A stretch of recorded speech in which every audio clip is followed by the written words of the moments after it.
Bonsoir à vous tous. Nous sommes ravis de vous inviter pour cette série de webinaires sur la santé des adolescentes avec un premier épisode sur adolescents et santé sexuelle. Ces webinaires sont organisés par Action Santé Femmes, qui est d'une organisation non gouvernementale qui est impliquée dans la santé des femmes en France et dans le monde. Et donc, c'est cette expérience tirée de, de ce à quoi on est confronté dans les pays finalement en voie de développement qui nous a semblé important de traiter de ce sujet. Donc, je vais vous présenter brièvement Action Santé Femmes en introduction. Action Santé Femmes, donc c'est une association humanitaire qui est la plus importante association humanitaire en gynécologie obstétrique, qui regroupe 350 bénévoles, sages-femmes et gynécologues. À peu près, il y a 50 à 60 missions humanitaires par an. Elle a été créée en 2015 et nous intervenons sur 19 terrains d'intervention donc dans le monde, comme vous pouvez le voir sur cette carte. En fait, nous avons quatre types d'interventions. Euh, Principalement, je dirais, c'est des actions de formation et d'accompagnement des professionnels de santé dans le domaine de la santé maternelle. Et comme vous le savez, beaucoup de pays, malheureusement, la mortalité maternelle est importante, la morbidité maternelle est importante. Et donc, notre objet est d'essayer d'accompagner ces professionnels de santé pour améliorer la situation. Deuxième domaine d'intervention, c'est la prévention, l'éducation finalement des femmes pour essayer d'améliorer l'accès à la santé. La troisième type d'intervention, c'est l'aide médicale d'urgence, c'est-à-dire lorsqu'il y a une catastrophe, comme lorsqu'il y a eu par exemple le séisme en Turquie, nous sommes partis immédiatement. Lorsqu'il y a eu malheureusement le début de la guerre en Ukraine, nous sommes allés en Pologne, puis en Roumanie, sur la frontière, pour prendre en charge ces femmes en situation de transfert, de déplacement. Et le quatrième domaine d'intervention, c'est finalement la défense des droits des femmes. Et tous les ans, nous organisons un congrès, un colloque au Sénat sur droits des femmes et santé des femmes, pour souligner un peu le lien entre la droit des femmes et la santé des femmes, pour défendre les droits des femmes. Alors, nous sommes 13 membres du conseil d'administration, gynécologues et sages-femmes. Les projets à venir en 2026, bien sûr, il y a le prochain colloque et il y a des missions au Bénin et dans d'autres pays. Il y a des missions au Rwanda qui ont démarré et ces missions en France sur éducation à la santé sexuelle. Alors, ce projet est venu d'ailleurs finalement, parce que comme vous le verrez tout à l'heure, Noël Bessière, qui est depuis plusieurs années fait des actions de formation dans les collèges et dans les lycées, pour les collégiens, pour les écoliers, sur la santé sexuelle. Et ça nous a semblé un axe important. Et finalement, on s'est posé comme question, et en France, comment ça se passe? D'où l'idée de ce thème général, la santé des adolescents. Et donc, nous avons décidé de faire 5 webinaires, un sur adolescence et santé sexuelle. Le mois prochain sur grossesse chez les adolescentes, à chaque fois en France et dans le monde. Sur adolescence et image corporelle en France et dans le monde. À titre indicatif, vous savez que l'image des adolescentes est parfois très troublante pour nous adultes. Et dans d'autres pays, l'image corporelle peut aboutir à des catastrophes, comme malheureusement les problèmes d'excision, de mutilation. Donc d'aborder ces différents sujets, ça nous semblait intéressant. Un sujet plus médical sur les pathologies gynécologiques spécifiques de l'adolescente. Et enfin, la question de adolescence et sexe, avec le problème de l'inceste, mais aussi le problème de la pornographie, de l'éducation. Donc voilà nos 5 sujets qui sont traités avant la fin, au cours de l'année 2025. Pour ce webinaire, euh, la modération sera assurée par Johan Chanal, le docteur Johan Chanal, qui est dermatologue à Cochin, mais également onco-dermatologue, donc c'est sa spécialité. Et il a un rôle extrêmement important au niveau de l'hôpital Cochin. Et également, il est responsable de l'unité du CEGID, et il va nous en parler tout à l'heure. Il y a également le docteur Carole Blanc, qui est chef de clinique à l'hôpital, à maternité de Trousseau, et qui est administratrice d'Action Santé Femmes, et moi-même, et qui suis donc gynécologue obstétricien à Port-Royal, et également donc professeur à l'université de Paris-Cité, et secrétaire général d'Action Santé Femmes. Donc d'emblée, nous allons démarrer ce webinaire avec le docteur Joanne Chanal qui va nous présenter quel IST chez les adolescentes et la place des CGID dans la prise en charge. Et en bas de l'écran, vous voyez, il y a Q et R. Et donc, vous pouvez poser les questions. Après les deux premiers exposés, on fera une synthèse de ces questions qu'on adressera aux deux conférenciers des deux premières conférences. Merci, Joanne. Merci beaucoup. Merci de m'avoir invité. J'espère que vous voyez bien mes diapos. Effectivement, aujourd'hui, c'est pas ma casquette de cancérologue, évidemment, que je revêt, c'est une casquette de vénérologue, parce que nous, les dermatologues, on s'occupe beaucoup des maladies sexuellement transmissibles, et notamment dans les CGID. Et donc, moi, je travaille au Centre de santé sexuelle de l'Hôtel-Dieu à Paris, qui est un CGID. Tac. Alors, on va essayer de passer. Voilà. J'espère que vous voyez bien ma photo. Enfin, ce cas clinique d'une patiente que j'avais vue de 15 ans, qui était accompagnée par sa mère en consultation, qui prenait régulièrement des stupéfiants. Elle avait clairement un contexte familial très compliqué. Elle était suivie au CMP. Elle était très renfermée, la consultation était assez difficile. Elle avait déjà eu gonocoque et chlamydia au niveau vaginal. Elle avait déjà fait des poussées d'herpès vulvaire, donc déjà 3 IST. Elle a eu 2 injections de garde d'asile neuf et la contraception, on savait pas trop.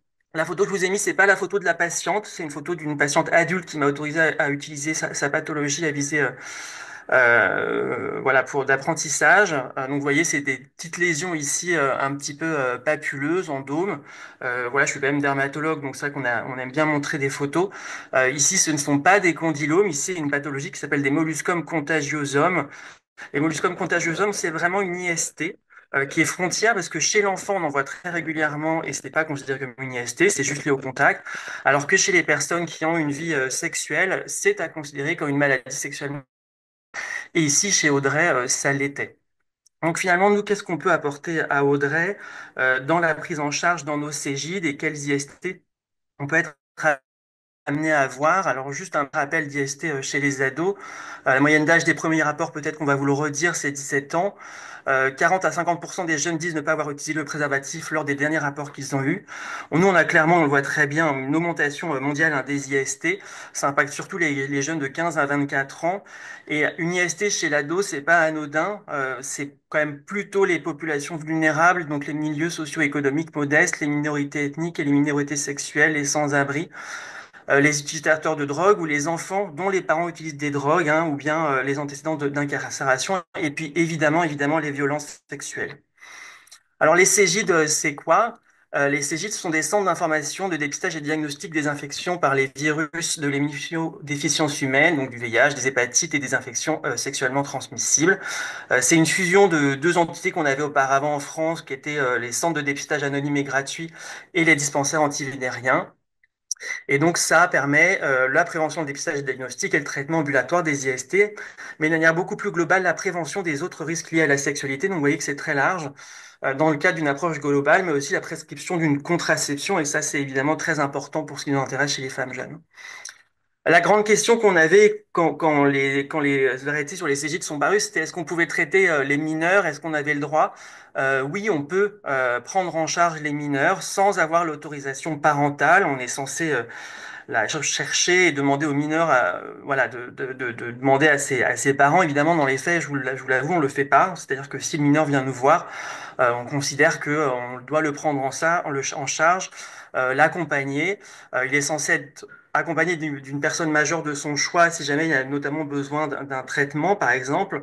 Ça aussi, c'est évidemment de temps en temps, on le fait pas parce que la vie fait que quand on a une personne mineure devant soi et qui est en grande difficulté, et ben on va prendre sur nous et puis on va le traiter. Alors si on reprend un petit peu les différentes IST, donc chlamydia, trachomatis, on peut pas ne pas faire un topo sur les IST chez l'adolescente sans parler de chlamydia évidemment. C'est responsable de pas mal de trucs, hein, chlamydia, et les sérotypes D et K ce sont ceux qui vont nous intéresser chez la femme. Et quand on regarde l'épidémiologie de chlamydia, vous voyez elle augmente en fait au fur et à mesure du temps. Il y a un petit censoring pendant le Covid où il y avait une petite baisse, mais clairement c'est reparti à la hausse et c'est l'une des IST qu'on voit le plus fréquemment chez les patientes jeunes. Et vous voyez, on regarde un petit peu l'histogramme, hein, c'est les 15-19 ans sont quand même assez touchés.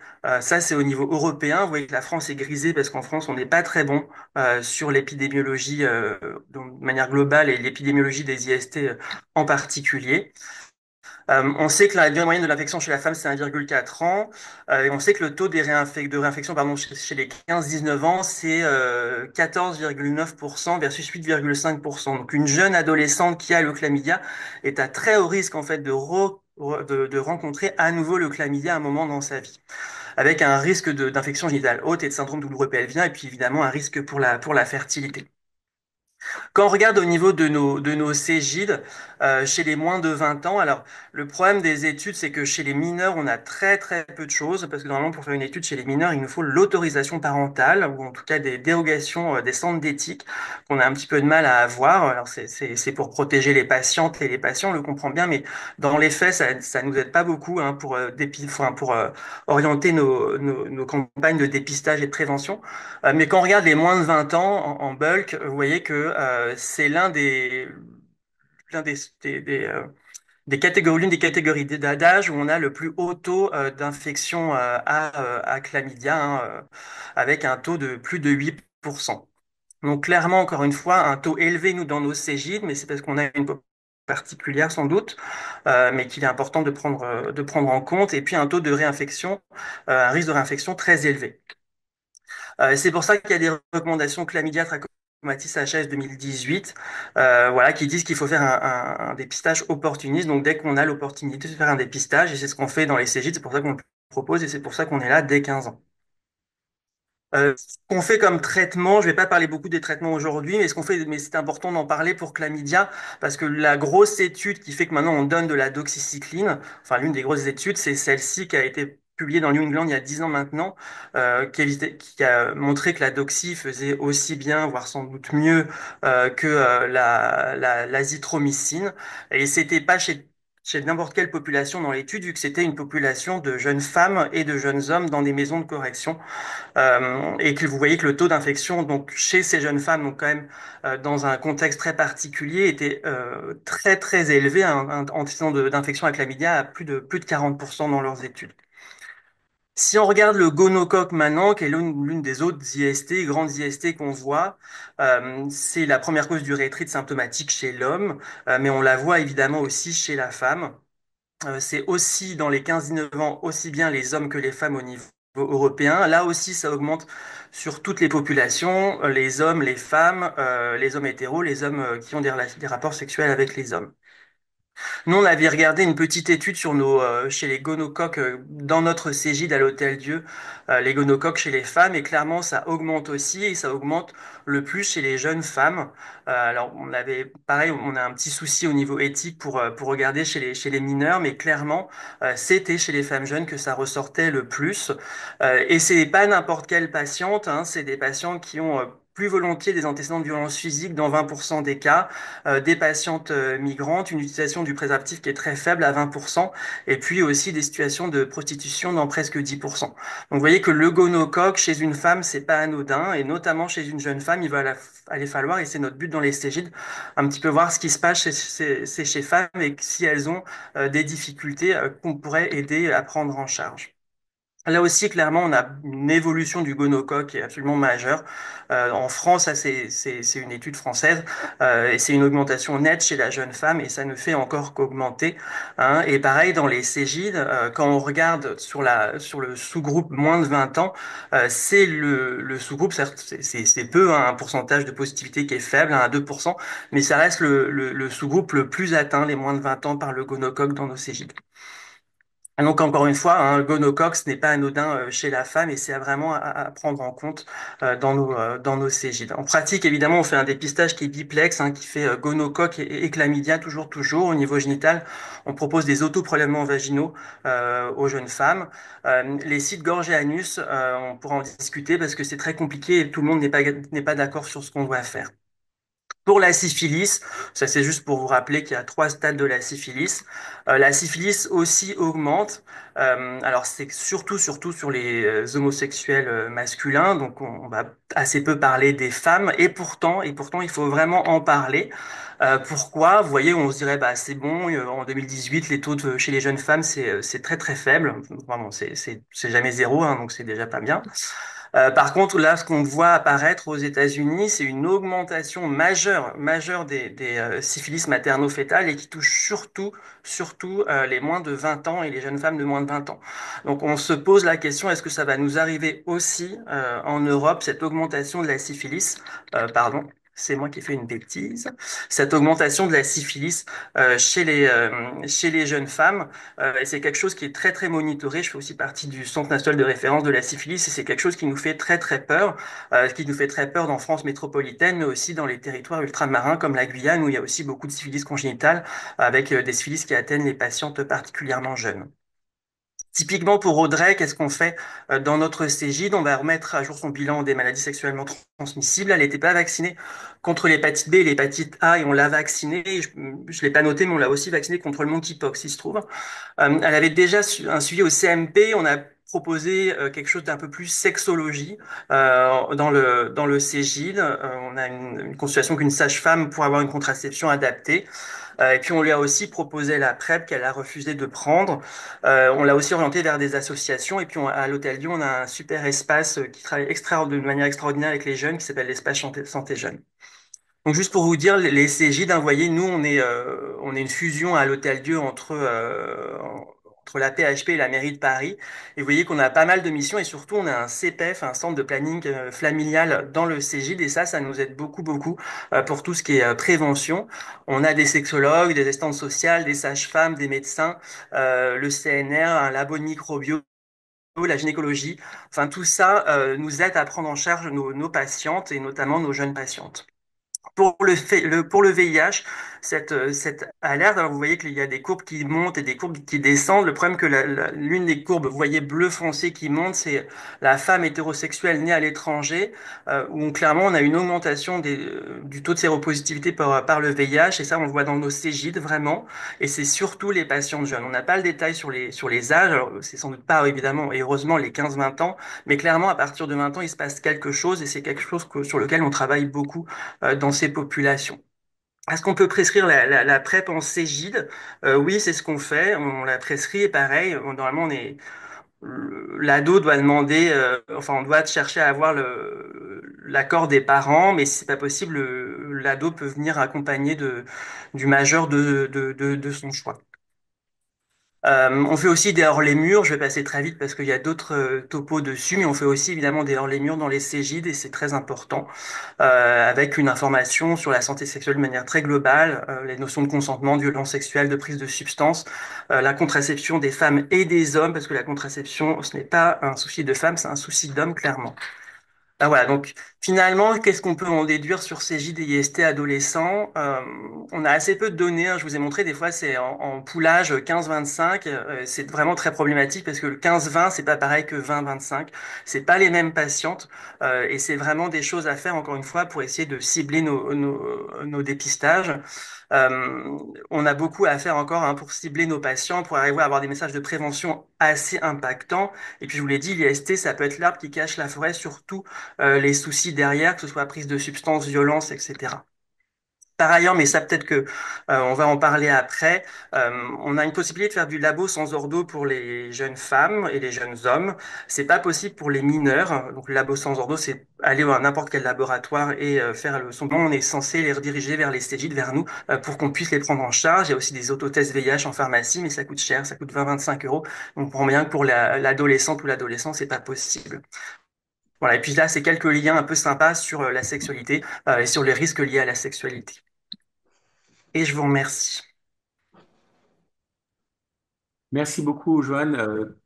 C'est évidemment un sujet très large, très dense. Il y a déjà pas mal de questions qui seront reportées à la fin de l'exposé de Lise Duranto. Et donc d'abord, je vais passer la parole à Lise Duranto sur quelles mesures de prévention des IST utilisées chez les adolescentes.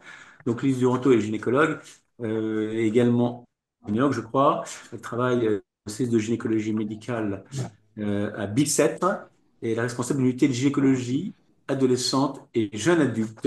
Bonjour, je voudrais remercier les organisateurs de ce webinaire pour cette invitation. Je suis responsable d'un service de gynécologie médicale avec une unité dédiée à la gynécologie adolescente et jeune adulte.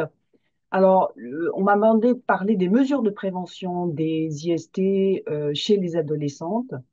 Alors, même si l'orateur précédent vous a donné déjà beaucoup de chiffres sur les données épidémiologiques disponibles, slide suivante, je vais réinsister sur ce qu'il a dit, c'est qu'on a peu de données épidémiologiques chez les adolescentes à proprement dit. Mais ce qu'on peut dire, c'est que, alors une donnée intéressante euh, qui a été mise en évidence dans le dernier rapport du contexte des sexualités en France. C'est une enquête, c'est la dernière enquête de sexualité INSERM-NRS. L'âge au premier rapport chez les jeunes et s'élève un petit peu. Il est de 18 ans chez la jeune fille, un peu moins élevé chez le garçon à 17 ans et demi.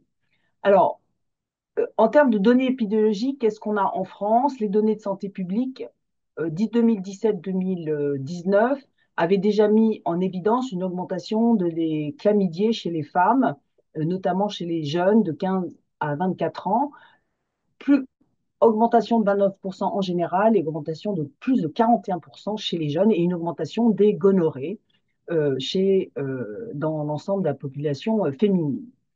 En Europe, on a aussi observé une augmentation, notamment des chlamydiés.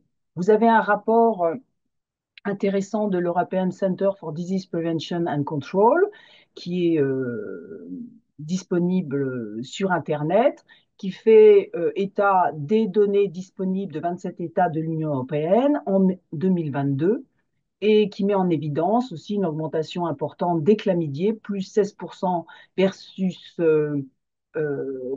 2021, donc une augmentation de 16%, avec une augmentation de 18% chez les femmes de 20 à 24 ans, une augmentation de 48% de la gonorrhée et une augmentation de 34% de la syphilis, mais qui s'observe essentiellement chez les hommes de 24 à 34 ans.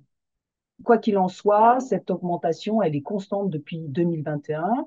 Il y a eu une augmentation en 2019, une diminution après le Covid, et puis depuis 2021, on ne voit que des chiffres en constante augmentation. Slide suivante.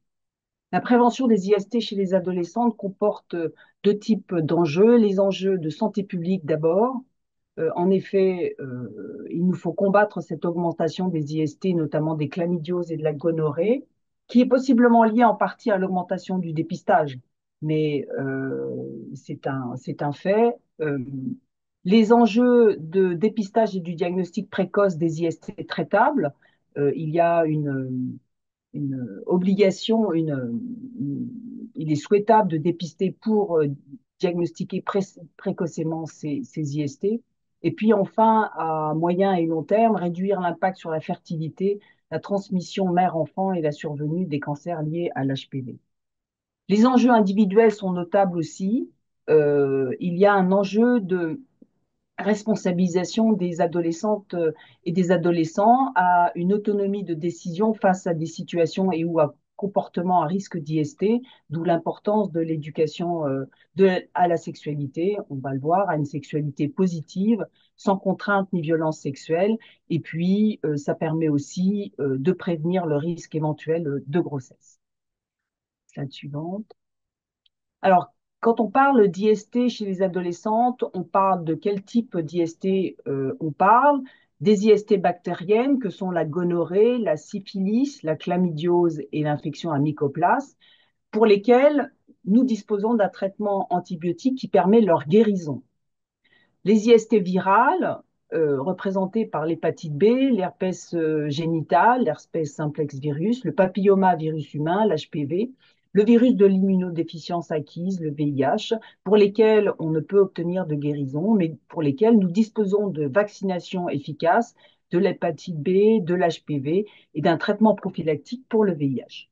À noter que les co-infections sont possibles et non rares, avec l'association parfois d'IST parasitaires que sont les trichomonas, les poux du pubis ou la gale qui peut provoquer des lésions des organes génitaux. Slide suivante. Donc, les particularités des IST chez des adolescentes euh, font elles ont une plus grande susceptibilité aux IST.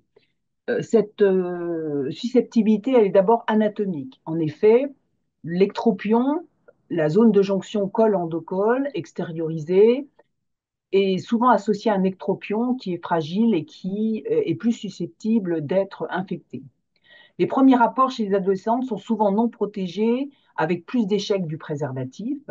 Et on a constaté aussi que les premiers rapports des adolescentes étaient fréquemment avec des partenaires plus âgés à 60, jusqu'à 74%.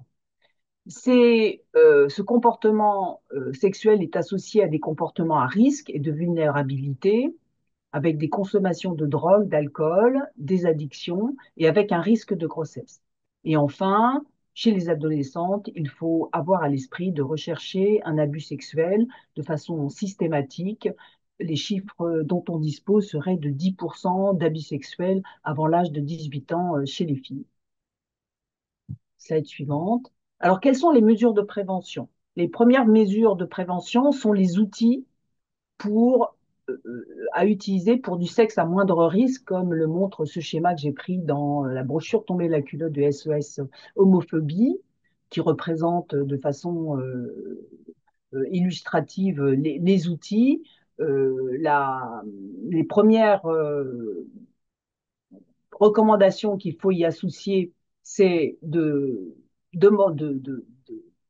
recommander d'utiliser des outils qui protègent des risques par toutes les voies, donc informer sur les préservatifs, qu'ils soient internes ou externes, et surtout à utiliser avant toute pénétration, même en l'absence d'éjaculation. La digue dentaire qui, elle, sera utilisée sur la vulve ou l'anus et qui peut être, ce schéma le montre bien, euh, qui peut être utilisé à partir du préservatif avec un rectangle de latex. Slide suivante. Les deuxièmes mesures de prévention sont la vaccination ou la PrEP, la prophylaxie pré-exposition. Nous disposons de vaccinations pour l'hépatite B et l'HPV efficaces qui doivent être réalisées avant le début de la vie sexuelle.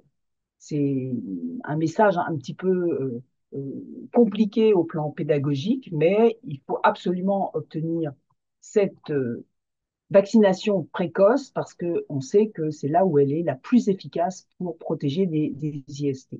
Alors l'hépatite B, alors que c'est une vaccination largement recommandée chez les lycéens, par exemple, seulement 63% des 14-29 ans sont vaccinés en 2023. En ce qui concerne le papillomavirus, nous avons fait beaucoup de progrès, mais nous ne sommes qu'à 61% de vaccination. Là, ce sont des chiffres pour les filles chez les 15-19 ans, à 51% des 15-29 ans, en sachant qu'il nous faudrait atteindre un chiffre d'au moins 80% pour être efficace sur la prévention du cancer du col. La PrEP ou prophylaxie pré-exposition, l'orateur précédent en a parlé. Troisième type de prévention, c'est, slide suivante, pardon, c'est le dépistage. Alors, le dépistage, nous avons la chance en France d'avoir un accès au dépistage élargi. Alors, les méthodes de dépistage dépendent essentiellement du type d'infection et des germes recherchés. Le prélèvement sanguin est nécessaire pour réaliser les sérologies du VIH, de l'hépatite B et de la syphilis. Et en ce qui concerne la sérologie pour le VIH, il est admis que si la sérologie est négative, 15 jours après le rapport non protégé, il est souhaitable de refaire un autre prélèvement 6 semaines après. En ce qui concerne la contamination vaginale, l'autoprélèvement à l'entrée du vagin est une méthode très commode, car les adolescentes sont souvent réticentes à un examen gynécologique. Et donc, ce prélèvement permet la recherche d'infections à chlamydia, au gonocoque et aux trichomonas. La recherche de chlamydia de gonocoque peut aussi se faire par le biais d'un prélèvement d'urine. Pour les infections orales potentielles, la recherche de chlamydia, de gonocoque est possible par le prélèvement local dans la gorge. Enfin, pour une recherche d'infection au niveau de la région anale, le prélèvement local au niveau de l'anus permet de rechercher l'infection à chlamydia, au gonocoque, mais aussi à l'HPV. Quoi qu'il en soit, il faut convaincre les adolescentes sur l'intérêt du dépistage qui doit être rapide et qui n'est pas douloureux. Il faut largement abuser, les informer d'abuser vraiment les pousser à abuser du dépistage. Il ne faut pas attendre, bien sûr, si elles ont des symptômes, perte vaginale, brûlure, douleur après pénétration, ulcération, tout vraiment, tout symptôme, mais surtout, souvent les IST sont plus sournoises et les habituent à dépister même en l'absence de symptômes, même s'il n'y a pas eu de pénétration. Hein. Donc les circonstances spécifiques sur lesquelles on les sensibilise, c'est bien sûr avant d'arrêter l'utilisation du préservatif et dans une relation, lorsqu'elles sont dans une relation exclusive, et puis en cas de rupture du préservatif. Hein, c'est deux situations sur lesquelles on insiste un petit peu plus. Et le seul moyen d'être sûr à 100%, c'est pas de le faire une fois, mais de le répéter régulièrement. Et en France, on a la chance d'avoir un dispositif qui est mon test IST, qui permet sans rendez-vous de se présenter, d'avoir un dépistage IST dans un laboratoire de ville ou hôpital sans rendez-vous et sans frais. Alors, l'arbre qui cache la forêt, il y a bien sûr les comportements, mais il y a aussi la prévention du risque. En France, on ne constate pas, on n'observe pas une augmentation des grossesses non souhaitées chez les adolescentes. Ça reste assez stable. C'est plus important, l'augmentation, elle est visible chez les femmes les plus âgées. Mais quand on parle, quand on regarde les chiffres essentiellement de la métropole, lorsqu'on parle des territoires, on a des chiffres qui sont difficilement acceptable. Il faut vraiment réfléchir à ce qui est possible de faire parce qu'on est dans des taux qui sont au-delà de 10 pour 1000 chez les adolescentes dans les territoires ultramarins. Alors, en ce qui concerne la contraception, diapo suivante s'il vous plaît, euh, en termes de méthode de contraception, c'est vrai que, bien sûr, on les informe que le préservatif évite les IST et la grossesse, mais l'efficacité n'est pas de 100%. Et de toute façon, moins sûr qu'une contraception régulière, par exemple la pilule. Donc là, néanmoins, la contraception protège des grossesses, mais pas des IST. Donc, on leur apprend que la double protection, c'est l'idéal, préservatif et contraceptif. C'est une association qui est pas facile à obtenir, mais vraiment, il faut insister sur l'intérêt de cette combinaison, de les resensibiliser à refaire le dépistage des IHT à l'arrêt du préservatif et de maintenir l'utilisation du préservatif lorsque la contraception nécessite un certain délai d'action. Et puis, les éduquer pour parer à l'oubli de pilule, contraception d'urgence et préservatif jusqu'aux prochaines règles.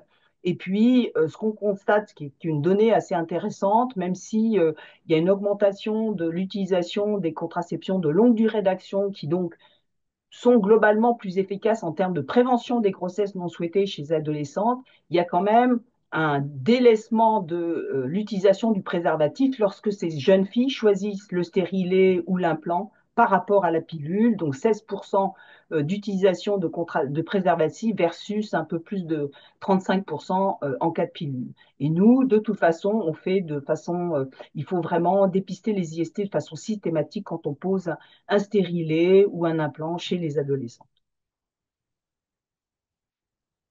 Alors, pour finir, tout ça doit être associé à cette information, elle doit être plutôt une sensibilisation qui permet une éducation complète à la sexualité.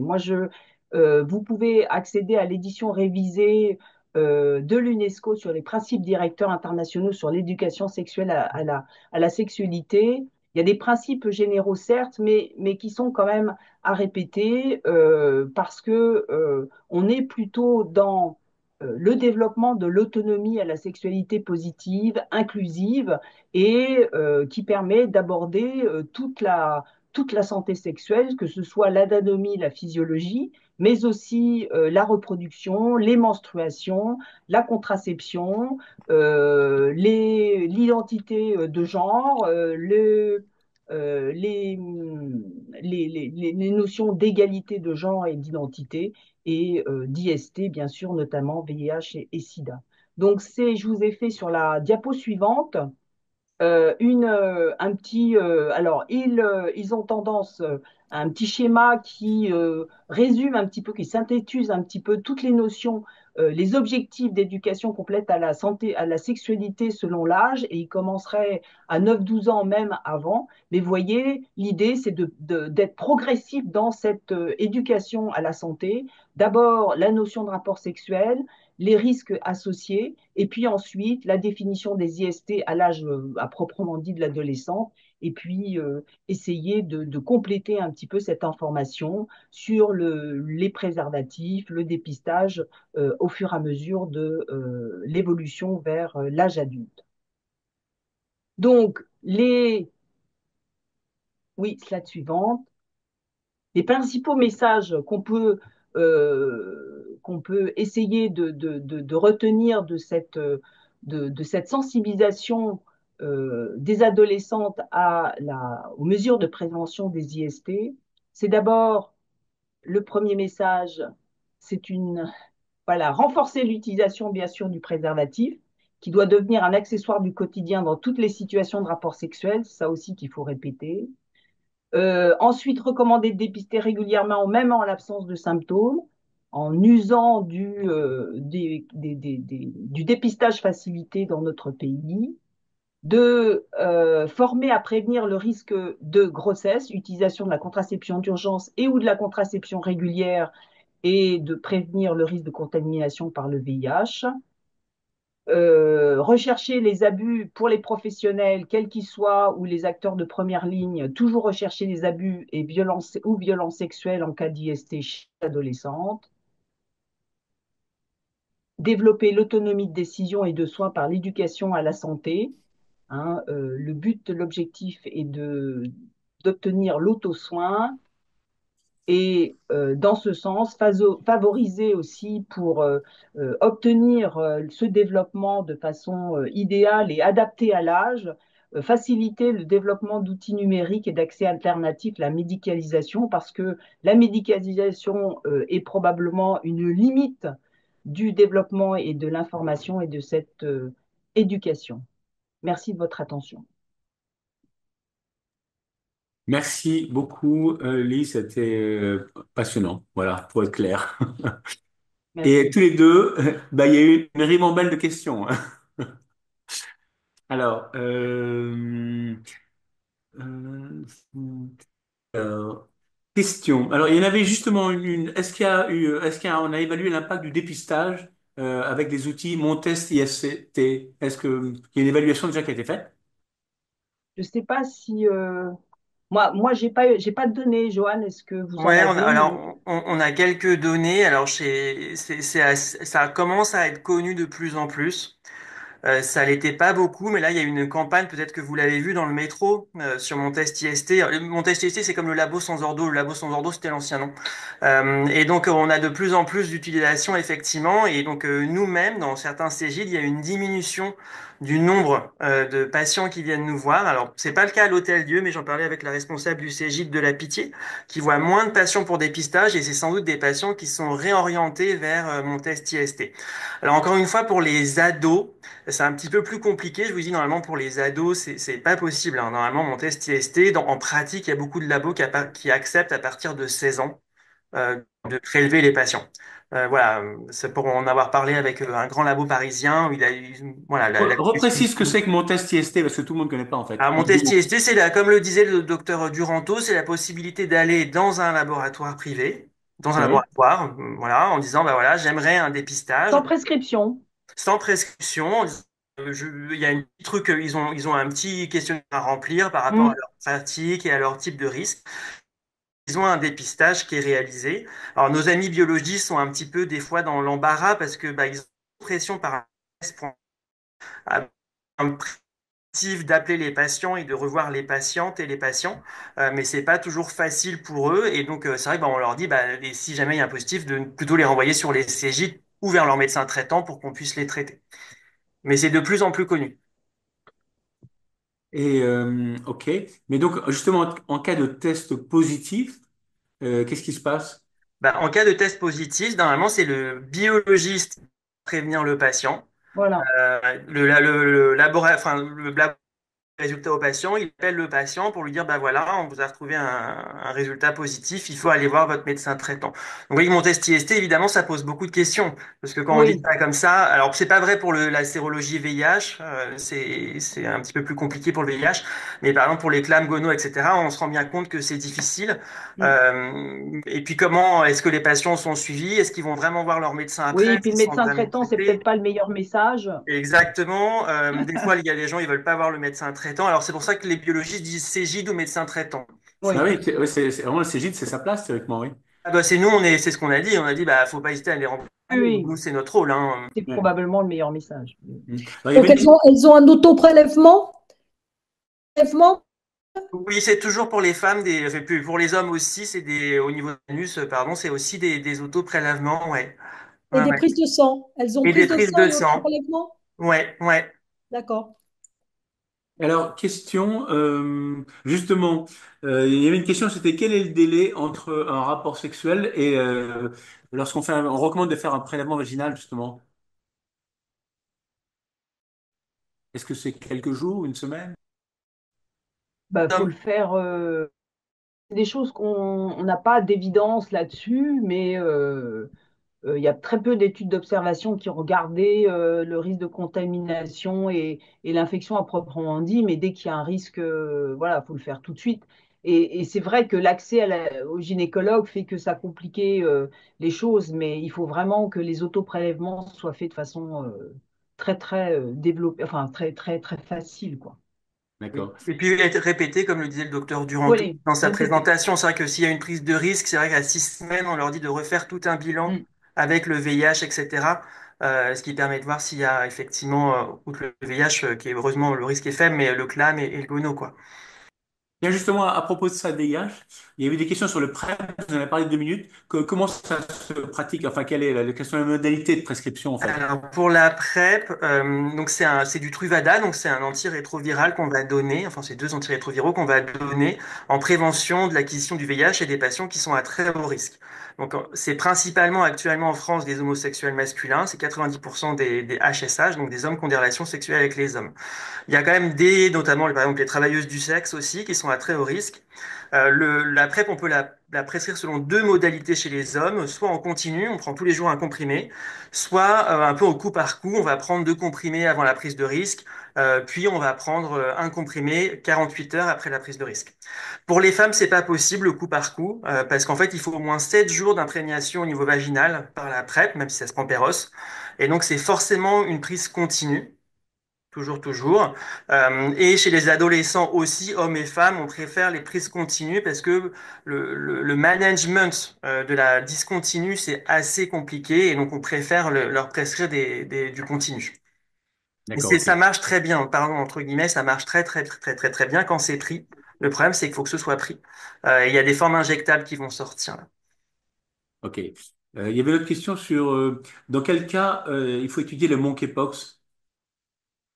Le monkeypox, normalement, les recommandations, c'est les trans et les Oui, hommes avec c'est une les hommes. population particulière, c'est C'est une des population profils très particuliers. particulière. Oui, Après, oui. effectivement, je vous l'ai dit, pour Audrey, on s'est dit, mais en fait, elle a tellement de prise de risque qu'on n'arrive pas du tout à chiffrer. Est-ce qu'il y a aussi du travail du sexe derrière? On savait pas, et donc c'est pour ça que je vous en ai parlé. Mais normalement, elle n'est pas dans l'indication, si vous regardez les recommandations D'accord. HAS. Après, les recommandations, elles sont faites aussi pour un peu les détourner de temps en temps quand on pense que nos patients ont un risque. Euh, c'est une question sur quel est l'apport de la vaccination Exion? Est-ce que ça modifie un peu les recommandations, les rappels pour l'hépatite B? Je pense qu'il y a le professeur Launay qui est là, parce que moi, je ne sais pas. Ah, Moi d'accord. Bon, non plus. on lui posera la question à ce moment-là. À ce moment-là. D'accord, ok. Hmm. Et alors, Enfin, oui, donc je trouve que c'est très intéressant cette classification 9-12 ans, 12-15 ans, plus de 15 ans. Oui, Euh, moi aussi. mais moi, je sais qu'au Canada, il y avait des actions au primaire, mais très tôt, sur le corps, sur ton corps Oui, t'appartient, comment dire le non, consentement, le consentement, voilà. voilà, je suis Donc ça n'a pas d'accord. du tout inclus cette dimension-là. Oui, oui. Mais moi, je suis d'accord qu'il faut essayer de commencer tôt. Après, on a quand même une loi qui, normalement, doit inclure l'éducation à la sexualité collège et lycée. Donc, c'est pour ça que j'ai mis un petit peu ce qui correspondait à collège et lycée. Voilà, moi, ce que je trouve intéressant aussi, c'est la progression, pas vouloir donner toute l'information en même temps Ouais, c'est bien. voilà, qu'ils soient capables d'intégrer ça par étapes. Euh, enfin, une petite question, c'est finalement, vous avez montré presque tous les deux qu'il y avait une augmentation finalement des IST. Oui, oui, oui, ça c'est toutes les données, même si elles Ouais. sont imparfaites, les données, voilà. Alors Et, après, je ne sais pas ce que pense Joanne sur l'effet dépistage. Est-ce qu'il est quoi quel est l'impact, le ratio de l'effet dépistage? Eh ben, on le connaît pas. C'est une vraie question qu'on a tous parce que quand on fait du dépistage, on se dit mais est-ce que ce qu'on fait, ça sert vraiment à quelque chose? Est-ce Oui, que ça a une utilité vraiment en santé publique, outre que l'effet individuel? C'est pas montré, hein, ce que tout notre travail qu'on fait, donc faut être très humble. Parce qu'effectivement, on ne sait pas. Après, oui, il y a un effet dépistage. Oui, on dépiste sans doute. La grande question en ce moment au niveau des internationales, notamment nos amis nordiques, c'est est-ce qu'on dépiste pas trop? Pourquoi ils hmm. disent ça? Parce qu'on donne beaucoup d'antibiotiques. Je parle notamment des populations HSH. Ça Et fait des donc, résistances. et on a Hmm, des germes avec extrêmement de hmm, résistance. On vous a pas parlé du Mycoplasma genitalium, mais qui est un germe là qui est résistant au macrolide et au fluoroquinolone. Le gonocoque, c'est vraiment le gold standard du germe qui peut acquérir des résistances à tout. À chaque fois, on le présente un antibio, il devient résistant. Et donc là, on a des germes qui ont atteint des très hauts taux de résistance, y compris en Europe. Et donc, par exemple, il y avait aussi une question sur les dépistages gorge systématiques ou anus. Et ben, par exemple, nos collègues là dans le Nord, les copains belges, ils ne dépistent plus dans la gorge. En disant, de toute façon, on va trouver des trucs, on ne sait pas trop ce que ça va faire. Il y a une clairance possiblement spontanée, donc ils dépistent plus actuellement. ok. Donc, il faut vraiment insister sur les mesures de prévention de contamination, parce qu'on est aussi très embêté par les réinfestations. Voilà, on les traite, elles reviennent 3 mois après, et voilà, c'est vraiment très difficile à gérer. Bon, mais écoutez, Et c'est comme beaucoup vous avez d'informations. une population un peu particulière, est-ce qu'on ne peut pas penser que ça augmente dans la population qui vous consulte? Est-ce que c'est vraiment une augmentation dans la population générale? Oui, c'est ce que je disais. C'est peut-être lié au dépistage, au Ah Cégide. oui. On a une consultation de gynécologie un peu tout venant, donc, et on constate hein, l'augmentation et la difficulté de les traiter correctement avec des réinfestations. Donc, c'est pas seulement celles qui consultent en centre de santé sexuelle. Non, je pense aussi qu'il y a quand même une augmentation globale, hein. Ouais, personnellement. Bon, écoutez, je pense on reviendra un petit peu sur ces différents sujets. Mais c'est vrai que la prévention est un élément capital, essentiel. Et il y aura deux, trois interventions. Et dans la prévention, il y a la vaccination. Donc, je passe la parole à Joanne Chanal pour présenter une personne qui n'est pas à présenter, qui est Odile Lenné. Donc effectivement, je pensais que Madame Launay parlait plus tard, mais comme finalement elle est là, donc effectivement le professeur Launay, moi je suis hyper content de l'écouter parce que c'est toujours super quand on l'entend. Le professeur Launay est infectiologue, elle est responsable du centre d'investigation clinique et de vaccinologie de l'hôpital Cochin et elle est responsable de IREVAC, donc qui est le réseau d'études de la vaccination sur l'ensemble du territoire et elle a une implication au quotidien dans la promotion scientifique hein, de la vaccination. Merci beaucoup, Johan, merci, Jean, pour cette invitation. Voilà, donc le sujet qui m'a été demandé, c'est où en est-on de la vaccination HPV en France et dans le monde. Donc, je vais essayer de traiter ce sujet en 15 minutes, ce qui est quand même assez court. Donc, la première diapositive. Donc, je voulais repartir un petit peu des données épidémiologiques. Donc, en fait, 12% des cancers sont des cancers induits par des agents infectieux. Donc, ça veut dire que si on avait des vaccins pour l'ensemble de ces agents infectieux, on pourrait réduire de 12% la survenue des cancers. Alors, il y a diverses causes, mais en fait, la plupart de ces cancers liés à des infections sont d'origine virale, puisque c'est 64% des cancers attribuables à une infection qui sont liés à des virus. La suivante. Et donc, si on regarde aujourd'hui les vaccins disponibles, je vois que la diapo a sauté. En fait, on a deux vaccins qui préviennent du cancer. On a l'hépatite B, qui est un vaccin très ancien, mais qui en fait prévient l'hépatocarcinome. Et puis, on a le virus, le vaccin contre les papillomavirus dont je vais parler. Pour faire très vite, ce papillomavirus, c'est un virus qu'on connaît maintenant depuis longtemps, hein, les années 40. Et son rôle dans la jeunesse du cancer du col de l'utérus, il a été mis en évidence en 83, ce qui a en fait valu le prix Nobel de médecine à son découvreur. Alors, il y a beaucoup de génotypes, mais 12 des génotypes sont oncogènes et 5 cancers au total sont HPV induits. C'est quasiment 100% des cancers du col de l'utérus et on verra que c'est pour ça qu'on peut aujourd'hui imaginer qu'un jour on éliminera le cancer du col de l'utérus. En France, c'est 1000 morts et, par an de cancer du col et le premier vaccin, il a été autorisé il y a maintenant presque 20 ans. La suivante. Les infections HPV, donc c'est les IST virales les plus fréquentes, c'est 3/4 de la population, que ce soit l'homme ou la femme, qui va être infecté au cours de la vie. C'est un virus qui est extrêmement contagieux et le risque de transmission lors d'un rapport sexuel est évalué à peu près à 40%. L'infection, elle est très précoce au cours de la vie, avec un pic entre 15 et 25 ans chez la femme, ce qui justifie de façon tout à fait claire de vacciner le plus précocement possible les jeunes filles et les jeunes garçons maintenant. La suivante. Alors, la problématique, et je vais d'emblée démarrer aussi par une vision internationale, c'est la grande inégalité qui existe autour du monde, puisque, comme vous le voyez, ce sont les pays à plus faible niveau de revenus, donc qui vont être les moins capables de pouvoir accéder aux vaccins, qui ont la plus forte prévalence des infections à HPV, et c'est sûrement aujourd'hui un challenge pour les années qui viennent. La suivante. Alors, le principe de la vaccination, il est très simple. On administre donc par voie parentérale la protéine d'enveloppe du HPV ou des HPV.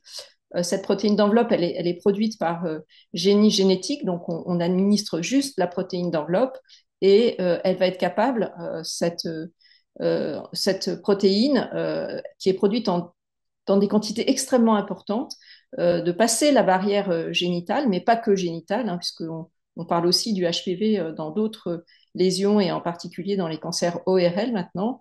Et donc ces anticorps produits à très haut niveau vont passer la barrière muqueuse et vont en fait neutraliser le virus lorsqu'il arrive au niveau de la muqueuse, donc ici en particulier la muqueuse génitale. Donc ils sont produits en très grande quantité et ils sont aussi capables de persister très longtemps. Et c'est important puisque en fait, en vaccinant tôt, finalement, on va pouvoir protéger longtemps sans qu'aujourd'hui on ait pu montrer qu'il fallait faire des rappels. Donc c'est un vaccin qui est vraiment extrêmement efficace. C'est un vaccin sous-unitaire et un vaccin pour celui qui est utilisé chez nous, qui est administré avec l'aluminium, donc un vaccin d'une plateforme très classique avec des données de sécurité sur lesquelles j'ai pas le temps de revenir, mais qui sont extrêmement nombreuses et qui montrent que ce vaccin peut être administré sans aucun problème. La suivante. Je passe là-dessus parce qu'on n'a pas beaucoup de temps, juste pour rappeler que c'est un vaccin donc sous-unitaire et peut-être dire un tout petit mot qui est que pour expliquer en fait cette très bonne immunogénicité, en fait cette protéine d'enveloppe du virus va être capable lorsqu'elle est produite de s'auto-assembler. Donc c'est ce qu'on appelle les vaccins virus-like particules. Donc on va avoir comme une particule virale, sauf qu'il n'y aura pas de matériel génétique à l'intérieur de cette particule, mais le système immunitaire va reconnaître cette protéine L1 comme si c'était le virus lui-même. On a exactement la même chose avec la vaccination hépatite B et l'antigène HBS. La suivante. Alors, les vaccins ont évolué au cours du temps. Donc, les vaccins qui ont été produits étaient des vaccins soit bivalents, et ça, c'était les vaccins développés par GSK qui protégeaient contre les principaux virus oncogènes, les génotypes 16 et 18, et le vaccin qui était produit par Merck ajoutait deux génotypes, pardon, les 6 et 11, qui, eux, sont les plus souvent en cause dans les condylomes génitaux. Puis, le vaccin qu'on peut appeler de deuxième arriva dans un deuxième temps et comporte maintenant 5 génotypes additionnels. Et on voit qu'on est là à plus de 82% des génotypes qui sont prévus par ces vaccins. Je parle des génotypes en cause dans le cancer, dans les cancers HPV induits. La suivante. Donc tout ça, c'est pas très nouveau. Maintenant, je vais parler en fait de comment on peut évaluer les bénéfices de la vaccination HPV. Et ça, je pense que c'est vraiment très important parce qu'en fait, on va avoir progressivement d'abord une diminution des infections HPV dues aux génotypes vaccinaux qui vont diminuer dans leur circulation. Et c'est ce qui a été vu en premier lors de la mise en place des campagnes de vaccination. Puis on va avoir progressivement une diminution des condylomes, puis une diminution des lésions précancéreuses, et puis enfin, plusieurs décennies, globalement 20 ans après, on va avoir une diminution des cancers du col de l'utérus, les vaccins ayant eu une autorisation de mise sur le marché uniquement sur un critère d'évaluation qui était la protection vis-à-vis des CIN 2 et 3, ayant fait l'hypothèse que en réduisant et en protégeant contre l'infection et contre la survenue de ces infections précancéreuses, on allait avoir un impact sur le cancer du col de l'utérus. La suivante. La suivante, pardon. Et donc, où est-ce qu'on en est aujourd'hui? J'ai repris cette étude qui est maintenant déjà ancienne, mais qui rapporte les données en Australie, où ils ont étudié 9 ans après l'introduction d'un programme de vaccination avec le vaccin quadrivalent. Ils ont regardé quelle était l'incidence des génotypes vaccinaux, avec à l'époque, ils avaient une couverture vaccinale qui était de l'ordre de 65%.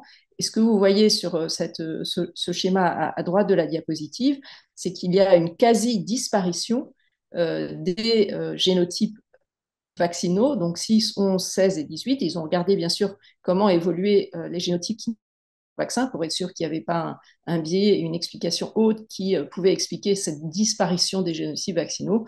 Eh bien non, il n'y avait rien sur les autres génotypes, mais c'était bien l'impact de cette vaccination qui permettait d'expliquer la disparition de la circulation des HPV. Et donc ensuite, on a eu plusieurs années, la diapositive suivante, mais on a pu avoir, vous voyez, dès 2020, ici, cette première étude qui montrait cette fois-ci un impact de la vaccination sur le risque de survenue d'un cancer invasif du col avec ces études qu'on appelle d'efficacité en vie réelle. Donc, à partir de registres, et ici, c'est la Suède qui a publié pour la première fois ces résultats. Ils ont regardé donc sur l'ensemble de la population des jeunes femmes suédoises quelle était l'incidence des cancers du col invasif entre les femmes qui avaient été préalablement vaccinées et celles qui ne l'avaient pas été. Et ce qu'on peut voir, c'est ce qui était attendu, mais il fallait encore le démontrer, que la vaccination avait permis de réduire de façon très significative le risque de cancer du col et que cette réduction, elle était d'autant plus importante que ces jeunes femmes avaient été vaccinées précocement. Vous voyez, 88% si la vaccination avait été administrée avant l'âge de 17 ans, ont gardé une efficacité, mais elle était plus faible, de l'ordre de 53%, si la vaccination avait été administrée plus tardivement, c'est-à-dire après finalement le début des rapports sexuels et des infections potentielles. La suivante. Donc ça, c'est la première étude. La deuxième étude va rapporter cette fois-ci les données au Royaume-Uni. Ils ont utilisé au Royaume-Uni donc le vaccin bivalent qui protégeait contre 16 et 18. Et là, de la même façon, il montre que sur ces registres, entre les femmes qui n'avaient pas été vaccinées et celles qui avaient été vaccinées, on avait une protection très importante, 87% contre le cancer, 97% contre les CIN3. Et cette protection, elle était d'autant plus importante que la vaccination avait été faite précocement. Dans cette étude, les jeunes femmes qui avaient été le mieux protégées sont celles qui avaient été vaccinés entre l'âge de 12 et 13 ans. Donc, deux études qui confirment ce qui avait été prévu et qu'on peut tout à fait mettre en avant pour promouvoir cette vaccination. La suivante. Et finalement, ces résultats ont permis à certains chercheurs de modéliser l'impact de cette vaccination avec finalement des modèles qui prédisent qu'on pourra un jour éliminer le cancer du col de l'utérus, mais cette élimination passe par la vaccination, bien sûr, mais aussi la poursuite du dépistage, parce que, on l'a vu, c'est pas 100% des génotypes HPV qui sont prévenus par la vaccination, d'une part, et puis il reste quelques cancers du col qui sont pas liés à HPV. Mais on peut imaginer que, en tous les cas, dans les pays qui vaccinent, et c'est l'enjeu pour la France et pour les pays à plus faible niveau de revenus, on pourra réussir à éliminer ce cancer. La suivante. Alors, les perspectives au niveau européen, je vous ai remis ici la prise de position de l'OMS pour éliminer le cancer du col de l'utérus dans la région européenne, donc 2022-2030. Et donc, les objectifs sont une cible 90, 70, 90, c'est-à-dire 90% des filles complètement vaccinées contre HPV à 15 ans, 70% des femmes qui vont bénéficier d'un dépistage à l'âge de 35 ans, puis de nouveau à l'âge de 45 ans, et 90% des femmes pour lesquelles une maladie cervicale a été décelée, qui vont suivre un traitement, donc qui vont pouvoir être traitées pour éviter le développement d'un cancer invasif du col. La suivante. Alors, où on en est en France de cette couverture vaccinale, les nouvelles sont plutôt un peu moins mauvaises que ce qu'on a donné pendant très longtemps. Vous voyez que l'objectif de couverture vaccinale HPV pour 2030 en France, c'est 80%. Ce qu'on peut voir sur cette diapositive, c'est qu'il y a eu, à partir de 2023, et ça arrive au moment de la vaccination dans les collèges, pas uniquement lié au fait qu'on a vacciné dans les collèges, mais à mon sens plutôt parce qu'il y a eu beaucoup de communication autour de cette vaccination à l'occasion de la vaccination dans les collèges, avec des courriers qui ont été envoyés aux parents, avec des communications auprès des collégiens qui ont permis de faire monter cette couverture vaccinale. On était à 54,6% à la fin de 2023 et 2024, on est à presque 60%. Donc, c'est une augmentation vraiment très importante de cette couverture vaccinale. On est ici à la couverture vaccinale une dose. Donc, vous le savez, la vaccination à l'école se poursuit. Elle ajoute maintenant la vaccination méningo-B et on peut espérer que la France va arriver aux 80% de la cible qui était fixée. Chez le garçon, on part de plus bas parce qu'on a recommandé plus tardivement cette vaccination, mais là aussi, on voit que ça avance. En 2024, c'était 37% des garçons qui étaient vaccinés contre 26% en 2023. Donc, on a vraiment un bénéfice important et une augmentation importante des couvertures vaccinales, ce qui est vraiment un succès après toutes ces années où les couvertures vaccinales sont restées extrêmement basses, comme vous le voyez sur ce graphe ici. La suivante. Alors, je voulais juste m'arrêter une minute sur ces figures qui montrent que la couverture vaccinale, elle n'est pas homogène sur le territoire national. Outre les territoires ultramarins, où vous voyez que la couverture vaccinale est particulièrement basse, mais on connaît les difficultés de la vaccination dans ces territoires ultramarins, mais même sur le territoire métropolitain, vous voyez qu'il y a un gradient. C'est un gradient qu'on retrouve pour d'autres vaccinations avec des départements au nord et à l'ouest qui sont beaucoup mieux vaccinés que ce qu'on peut voir au sud et en particulier au sud-est, avec un certain nombre d'explications sur lesquelles on n'a pas le temps de rentrer ici. La suivante. Alors, les perspectives, j'ai mis ici un petit peu les questions qui se posent aujourd'hui. Est-ce que la vaccination, ça va toujours être 2 ou 3 doses ou est-ce qu'on va pouvoir passer à une dose? Il y a des questions, il y a des études en cours par rapport à ça. Quid de la vaccination après 19 ans, et en particulier en France où, vous l'avez vu, pendant très longtemps, la couverture vaccinale est restée très faible. Donc, est-ce que on va rattraper les jeunes qui n'ont pas été vaccinés alors qu'ils avaient 12 ou 13 ans? C'est une question et on va en parler. Et puis, il y a toute la question, mais je pense que Joanne, ça sera plus à même d'en parler que moi, c'est place de la vaccination en prévention secondaire, donc chez des patients qui ont déjà des lésions HPV. La suivante.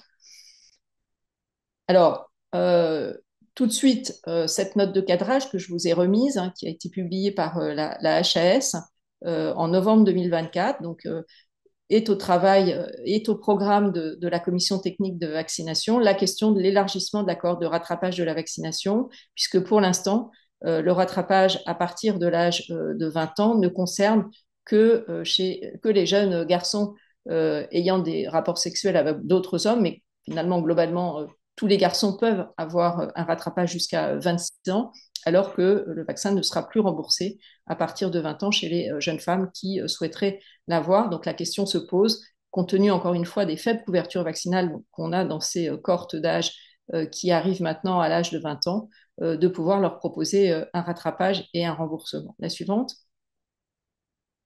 Alors, c'est une question en fait essentiellement de rapport coût-bénéfice, hein, puisqu'en fait, on l'a vu, le risque d'acquisition du HPV, il est maximum au moment de l'entrée dans la vie sexuelle, mais comme on le voit sur ce graphe ici, il persiste au cours de la vie. Bien sûr, plus on va vacciner tard et moins on va être efficace. On l'a vu aussi dans les données d'impact en vie réelle. Mais malgré tout, il reste un bénéfice de la vaccination. C'est ensuite une question de coût et de bénéfice d'une stratégie qui va permettre de rattraper des tranches d'âge pour lesquelles le vaccin va montrer moins d'efficacité. La diapositive suivante. Je me suis permis de remettre ici donc la prise de position récente de la Société des gynécologues et qui ont insisté sur le fait que c'était important de pouvoir étendre la vaccination jusqu'à 26 ans pour les femmes, mais que ça devait bien rester du rattrapage. Ça veut dire qu'il faut vraiment insister pour que cette vaccination, elle soit faite le plus tôt possible, dès l'âge de 11 ans, pour avoir finalement toute son efficacité. La diapositive suivante. Alors, quid de la vaccination à une dose? Donc ça, c'est le rapport de l'OMS et qui s'est positionné en disant que le calendrier à dose unique était potentiellement un calendrier important, mais qu'il ne fallait pas l'appliquer à tout le monde, et en particulier pas dans les populations qui avaient une moins bonne réponse à la vaccination. Et puis, ils ont beaucoup insisté sur le fait que ça devrait permettre, si on pouvait vacciner avec une seule dose, d'augmenter la couverture vaccinale parce que ça peut parfois être un frein à la vaccination si on pense quand on vaccine une jeune fille ou un jeune homme qu'on n'aura pas la possibilité de faire la deuxième dose. Donc ils se sont positionnés en disant que outre les populations immunodéprimées où là il fallait pouvoir faire le nombre de doses nécessaires, en population générale, c'était une stratégie qui paraissait intéressante, d'autant qu'ils avaient noté une baisse de la couverture vaccinale entre 2019 et 2021, en partie liée au Covid, mais pas que, et que vraiment il fallait insister sur cette vaccination HPV dans les pays à plus faible niveau de revenu. La suivante. Voilà, donc un peu rapide, mais en 15 minutes, c'était pas très facile. C'est vraiment cette vaccination, on a maintenant tous les éléments pour dire que c'est une vaccination qui permet de prévenir de façon extrêmement efficace le cancer du col et même qu'on peut envisager qu'à moyen terme, on va éliminer ce cancer. Mais ça nécessite des couvertures vaccinales élevées chez les filles et chez les garçons, avec chez les garçons une protection individuelle. On n'a pas eu le temps de parler ici, mais il y a aussi des cancers génitaux chez les garçons et des cancers ORL hein, qui maintenant sont de plus en plus souvent liés à HPV. Donc cette protection, elle va être à la fois individuelle et bien sûr collective, en facilitant l'accès à la vaccination. Je crois que la vaccination scolaire, c'est vraiment une bonne chose, mais aussi dans les pays à plus faible niveau de revenus, enjeu important puisque c'est eux qui sont les plus touchés. Et puis, on a bien sûr du travail à faire sur l'hésitation vaccinale, mais je pense que ce qui s'est mis en place en France avec la vaccination à l'école et avec la communication qui a été faite autour de ce vaccin, puisque même le président de la République a communiqué sur ce vaccin, on peut espérer qu'on va rattraper le retard que la France avait depuis maintenant de nombreuses années. Voilà, merci beaucoup pour votre attention et votre invitation. Peut-être Johan, tu peux peut-être prendre quelques questions Oui, bah en déjà, quelques minutes merci simplement, parce que beaucoup. c'est vrai que oui. Il y a évidemment beaucoup de questions, effectivement, sur qu'en est-il de la vaccination post-conisation sur les lésions précancéreuses, qui je crois était un gros débat dans le milieu de la gynécologie, où on conisait les femmes et ensuite on les vaccine avec le garde-asile. Je sais pas si vous avez pu voir certaines études ou pas dessus. Alors, oui, pour répondre rapidement, je dirais qu'aujourd'hui, la question est ouverte parce qu'il y a des études avec des résultats contradictoires. Ce qu'on peut dire sur un plan théorique, c'est que ce vaccin ne devrait pas marcher en thérapeutique, hein, puisqu'en fait, c'est un vaccin qui va induire une réponse anticorps neutralisante et qui donc ne devrait pas avoir d'effet en thérapeutique. Mais il y a un certain nombre d'arguments et il y a beaucoup de recherches autour de ça, avec en particulier des équipes italiennes qui ont mis en évidence qu'on pouvait avoir avec la stimulation vaccinale un impact au niveau lésionnel et un effet sur finalement la lésion elle-même. Mais je pense qu'aujourd'hui, on n'a pas les arguments suffisants et des niveaux de preuve suffisants pour proposer cette vaccination. Je sais qu'en pratique, certains gynécos le font. Johan avait une étude aussi, donc je pense que Johan peut aussi bien répondre que moi. Mais je crois que c'est encore des notions et des approches qui sont en discussion. Voilà, je crois qu'on ne peut pas dire beaucoup plus. Johan, peut-être Non, ouais, je suis vous assez avez quelque d'accord. Alors, chose. c'est vrai que sur les condylomes, il y a, qui n'est pas le col, hein, mais sur les condylomes, c'est vrai qu'il y a une étude faite par Sébastien Fouéré qui est à Saint-Louis, qui est finie là, parce que les inclusions sont terminées, où on traitait les patients, puis on les vaccinait versus placebo, donc on attend les résultats. Et c'est vrai que sur les cols, là, il y a les dernières études, une étude néerlandaise qui était semblait assez bien faite versus placebo, qui était assez décevante. Et pareil, il y a un certain nombre de méta-analyses qui étaient assez décevantes. Donc on était sur un truc très positif au départ, et puis finalement, bah voilà, le Pardon? soufflet C'est moi, c'est vous est un peu toi, retombé. qui les intervieweurs. Il y a aussi pas mal de questions Carole sur qui va l'âge s'occuper. maximal Et, de la vaccination. C'est vrai que dans certains pays, c'est 45 ans, en France, c'est 26, les études suédoises, c'était jusqu'à 30 ans, où effectivement, voilà, pourquoi ce 26, pourquoi pas 45, pourquoi pas 30, il y a beaucoup de questions là-dessus. Bah, je pense qu'en fait, comment dire, un consensus sur le rapport coût-efficacité, c'est-à-dire que on peut continuer à s'infecter toute la vie, hein, donc on le voit bien, mais si c'est une recommandation qui veut dire pour la France un remboursement, moi je considère que en fait les recos elles prennent en compte ces considérations coût-efficacité, même si c'est pas toujours explicite. Et donc, on considère que plus on va vacciner tardivement et moins on va être efficace. Et donc, c'est ce que j'ai essayé d'expliquer. Et moins le rapport coût-efficacité va être important. Donc, on voit dans ces études en vie réelle qui ont été conduites, on passe de 90% d'efficacité à 53% d'efficacité. Probablement que on va diminuer encore avec l'âge. Plus on va vacciner tardivement et moins on va être efficace. Donc ensuite, aux États-Unis, ils vaccinent effectivement jusqu'à 45 ans, mais le vaccin n'est pas remboursé. La question en France, c'est de le recommander et de le rembourser. Donc on est un peu dans cette discussion-là. C'est sûr que le plus coût efficace, c'est de vacciner très tôt, avant le début de la vie sexuelle, pour éviter au maximum l'infection et avoir une efficacité maximum. Mais bon, en plus, il coûte 120 euros l'injection, donc c'est vrai Oui, que c'est c'est clair. clair. Bah, merci bon, beaucoup. Je pense qu'on va avancer pour pas être trop en retard. Merci là, encore, professeur Launay. Merci à vous. vraiment, c'est évidemment passionnant, donc c'est toujours trop court, hein.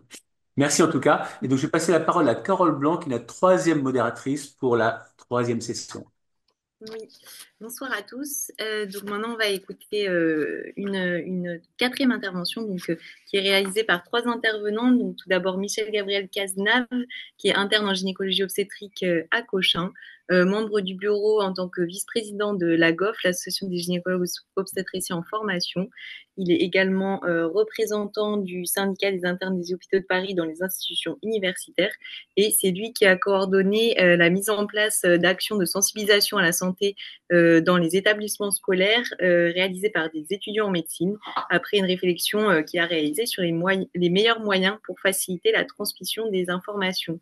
Et cette présentation sera réalisée avec Romain Lanier et Soraya Psrikri, excusez-moi, qui sont étudiants en cinquième année de médecine à l'université Paris-Cité et qui ont réalisé cette formation, tiré un certain nombre de recommandations sur la manière d'aborder ces questions avec les adolescents.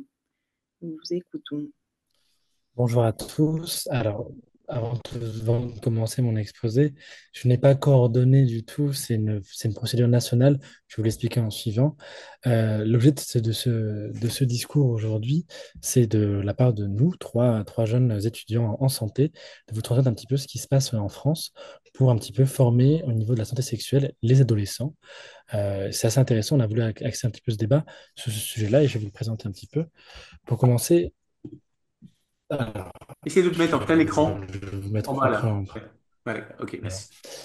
pour commencer, on part d'une définition qui est la définition de l'OMS, qui parle de la santé sexuelle comme un état de bien-être physique, émotionnel, mental et social en lien avec la sexualité. Et en fait, l'idée de cette stratégie nationale qui est de 2007 à 2030, c'est de garantir l'autonomie, la satisfaction et la sécurité sexuelle, lutter contre les discriminations liées au sexe et à l'orientation sexuelle et au genre, mettre fin à l'épidémie de VIH-Sida d'ici 2030 et éliminer les IST en tant que problème majeur de santé publique. Alors, il y avait plusieurs axes, et ce qui nous intéresse aujourd'hui, c'est l'axe 1, qui était investir dans la promotion de la santé sexuelle, surtout chez les jeunes, avec le programme qui a été dérivé, qui est un programme national, qui s'appelle le Cézanne. Je vous le prends en suivant. Le Cézanne, qui est un service sanitaire, qui est une obligation pour tous les étudiants en santé.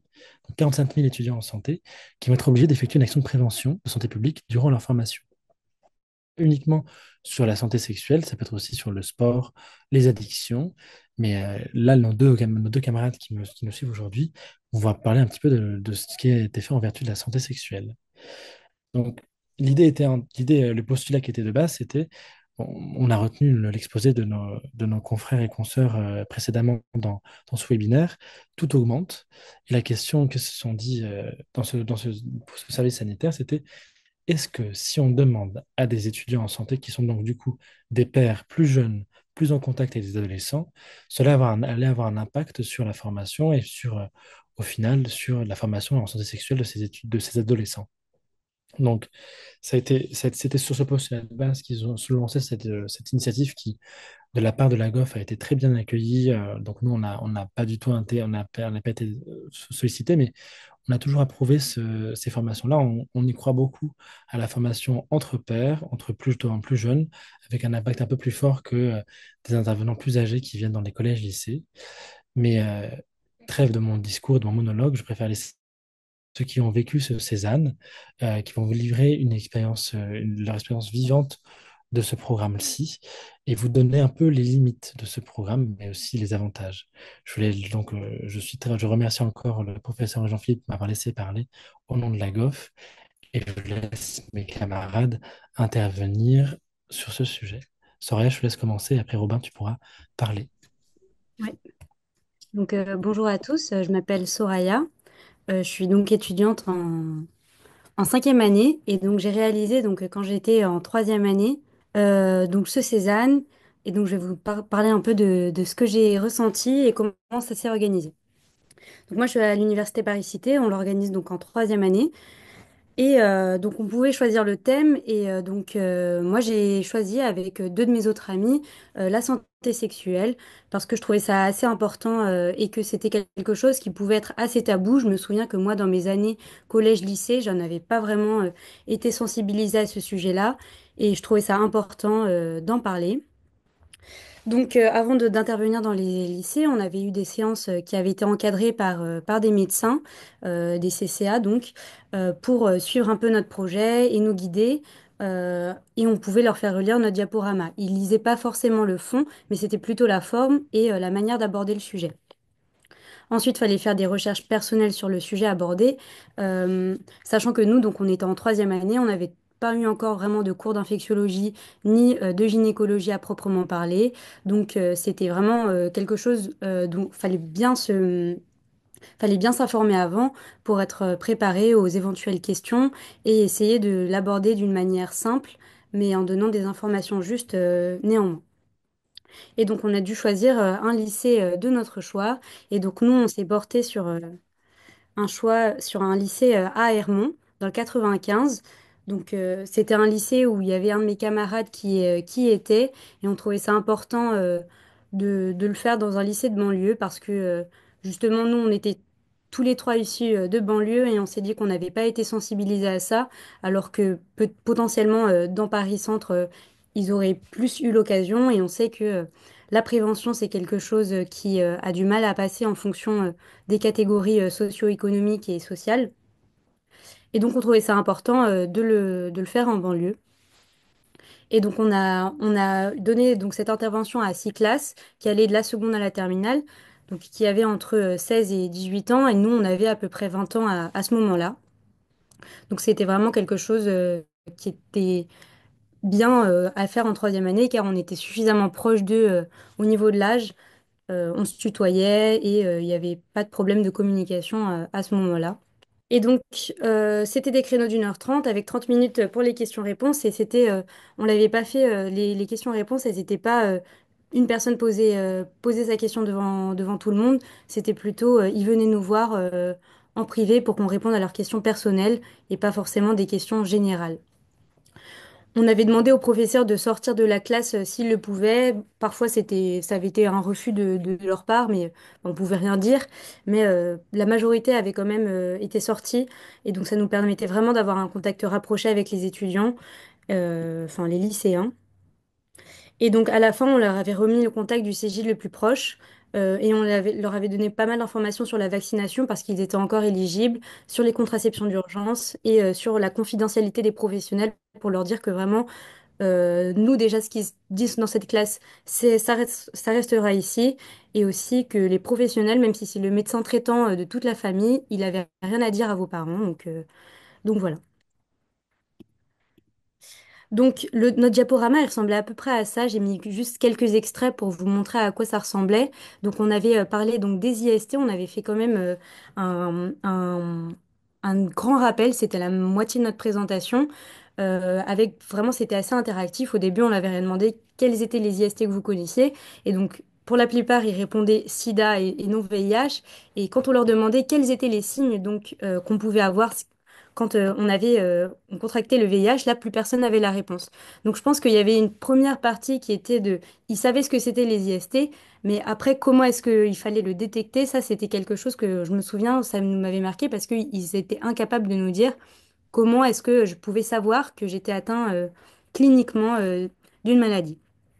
On avait aussi insisté sur les moyens de la contraception en leur disant qu'il n'y avait pas une seule contraception et que la contraception qu'avait notre ami, c'était pas forcément la meilleure pour nous-mêmes.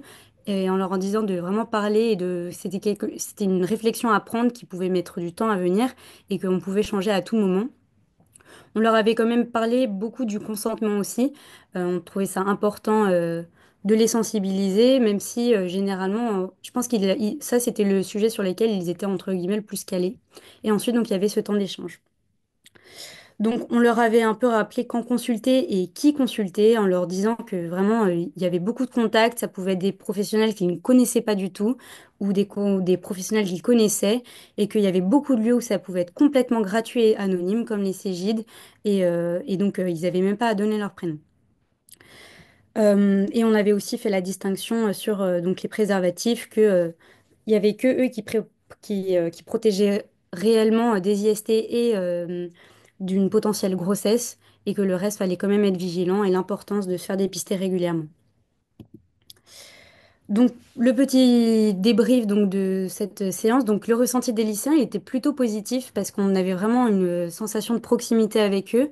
Ils nous tutoyaient, ils n'hésitaient pas, on rigolait avec eux, donc c'était vraiment sympa. Il y en avait beaucoup qui étaient gênés, ça se voyait quand même. Et il y en avait beaucoup aussi pour qui ils nous avaient dit que c'était assez tabou, que ce soit avec leur famille ou leurs amis. C'était pas du tout un sujet dont ils en parlaient. Et donc, on avait eu beaucoup de questions en privé après la séance, que ce soit sur eux-mêmes, une situation qu'ils avaient rencontrée, ou bien pour des amis. Et donc, le sentiment que j'avais reçu à la fin de ça, c'est que ça avait été vraiment assez utile parce que, il y avait quand même un manque d'informations, de base, en tout cas, et que j'avais l'impression que ça leur aurait servi. Je vais pas dire qu'ils ont tout retenu, mais je pense qu'ils ont retenu que s'ils le voulaient, ils pouvaient se faire dépister, anonymement et gratuitement à côté de chez eux. Et ça, je pense que ça, c'est le message clé qu'il fallait retenir. De mon ressenti personnel, c'était plutôt une bonne expérience. On était un peu totalement en autonomie depuis le début, donc à choisir le sujet et après jusqu'à la fin. Donc il y avait pas mal de recherches personnelles, mais je trouve que la question de la légitimité, elle se posait parce que quand on était en troisième année, on n'avait pas forcément vu les cours d'infectiologie ou de gynécologie. Et donc c'est vrai que donner des informations de santé publique qui avaient quand même une certaine importance parce que ils étaient attentifs et si ça se trouve, c'est les seules informations qu'ils auront avant très longtemps. Ça devait être des informations importantes et vraies.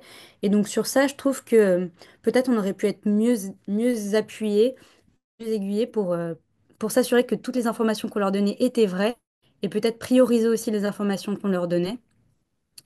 Et aussi, je trouve que c'était une bonne expérience sur la prise de conscience de la prévention primaire.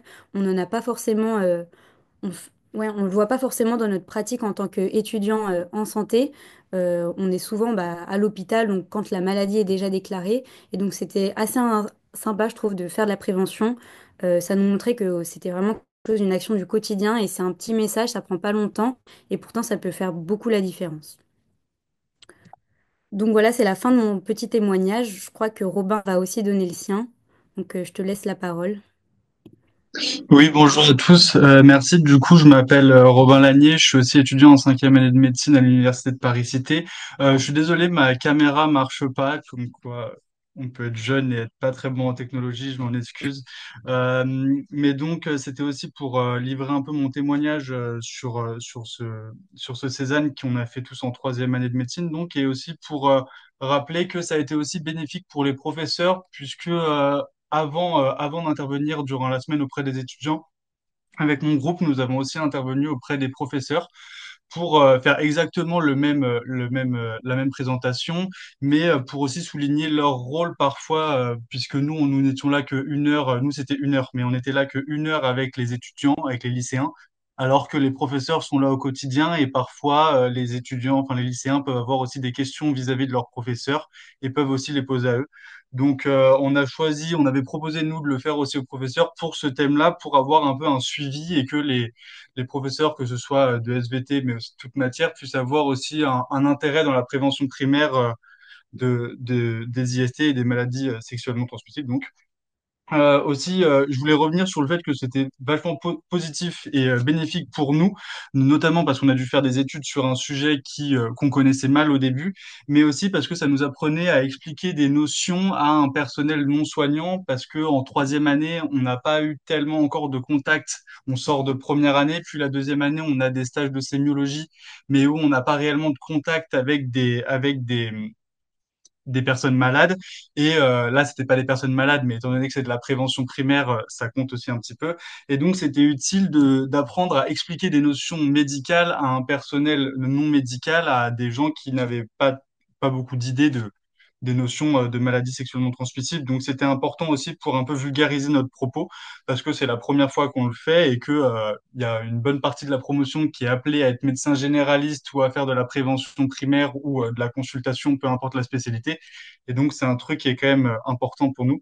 Et dernier petit truc aussi sur la vaccination où c'était, comme l'a dit le docteur Chanal, c'était enfin, des lycéens, c'est pile le bon âge pour la vaccination, notamment pour l'HPV. Et on se rendait compte que la majeure partie des lycéens n'étaient pas au courant, soit par manque d'information de leur médecin traitant, soit par manque de contact avec un médecin traitant aussi parfois. Et donc, il y a beaucoup d'étudiants, de lycéens qui ont dit qu'ils allaient se faire vacciner et qu'ils allaient commencer des démarches pour se renseigner sur les vaccins après ça et qu'en fait, ils étaient vaccinés uniquement parce qu'ils n'en avaient pas forcément entendu parler, que si les parents ou le médecin traitant ne n'ouvre pas ce sujet, parfois c'est jamais abordé. Et enfin voilà, ouais, sur les limites, il y avait donc, comme le disait Soraya, des difficultés à poser des questions, notamment devant toute une classe ou devant le professeur. Nous, les professeurs sortaient tout le temps, étant donné qu'ils avaient eu la présentation en avance et que on trouvait difficile pour les étudiants de poser des questions devant leur professeur. Donc les professeurs sortaient tout le temps de la salle. Ça nous faisait un petit peu peur au début sur la manière de gérer une classe. Et que ça parte pas un peu dans tous les sens. Mais étant donné que toutes les classes ont été vachement intéressées, bah, c'était plutôt bien cadré et parfois ça partait avec des questions un peu dans tous les sens, mais c'était toujours centré autour du même sujet. Et donc voilà, sur le manque d'encadrement aussi, nous, qu'on a eu, on a essayé avec mon groupe de se rapprocher aussi de la Croix-Rouge pour faire une double prévention aussi avec la Croix-Rouge. Pardon, j'ai oublié de préciser que moi, c'était dans le centre de Paris, c'était dans un lycée près de Gare du Nord, et donc on a essayé de se rapprocher de la Croix-Rouge de ce secteur-là, mais donc qui faisait donc une intervention en parallèle. Mais donc le manque d'encadrement qui faisait parfois qu'on n'arrivait pas à répondre à des questions et que le seul moyen qu'on avait d'y répondre, c'était d'orienter les lycéens vers les Cégides, donc où on a aussi donné les informations. Voilà. Ok.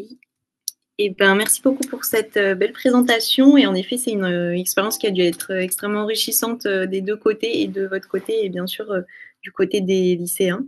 Je crois qu'on va enchaîner directement avec la dernière présentation, et les questions seront posées à la fin pour les deux topos.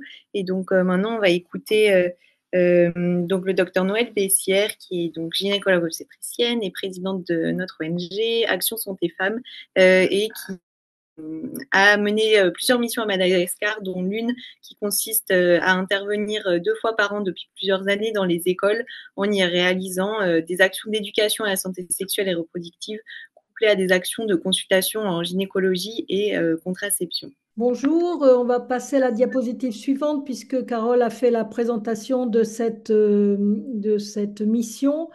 Donc cette mission, elle se déroule dans le grand sud de Madagascar, au sud de Tuléar, au sud-ouest de Madagascar, dans les collèges et lycées de l'ONG ABC Domino qui scolarisent 1200 adolescents dans les 3 collèges et lycées. Et par ailleurs, ils scolarisent 4000 élèves dans 10 écoles réparties sur 100 km dans une région particulièrement pauvre et analphabète. Diapositive suivante. Donc là, c'est le lycée qu'ils ont créé. Et il y a également derrière le collège. Donc c'est une action là, le collège. Donc j'interviens de collège lycée. Diapositive suivante. Donc, nous faisons des actions d'information et de sensibilisation en santé sexuelle et reproductive s'adressant aux filles et aux garçons en séance plénière dans toutes les classes des 3 collèges et du lycée. On fait on fait une éducation en petits groupes ou en individuel avec proposition d'une contraception, le Nexplanon, qui est la contraception de choix dans cette région, et proposition de consultation avec échographie si besoin. Donc, les priorités dans une école, c'est d'éviter les grossesses précoces. C'est vraiment le sens de cette action, de ces missions. Ces grossesses précoces, puisque ne pas être enceinte, c'est un facteur de poursuite des études des jeunes filles qui seront plus à même, une fois éduquées, de s'occuper de leurs enfants et qui, une fois éduquées, font moins d'enfants. C'est des régions où leurs mères ont entre 7 et 14 enfants. Mais dès qu'une femme est éduquée dans cette région, elle fait entre 2 et 3 enfants, 4 enfants maximum.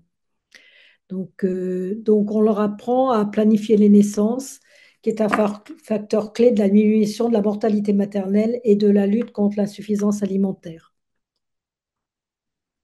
Donc, ces 10 missions, j'en suis à 10 missions, elles ont fait suite à une mission exploratoire qui a eu lieu en novembre 2017. Donc, on fait 1 à 2 missions par an, de 1 à 2 missionnées d'Action Santé Femmes, accompagnées d'une sage-femme malgache de l'ONG internationale de contraception Maristops, puisque cette ONG de contraception fournit gratuitement les intrants, c'est-à-dire ici le Nexplanon. Et on prend contact avec les centres de santé de base locaux afin d'établir une action concertée avec les praticiens permettant de les inclure dans le projet. Le contenu des cours, donc éducation sexuelle et reproductive, anatomie, physiologie,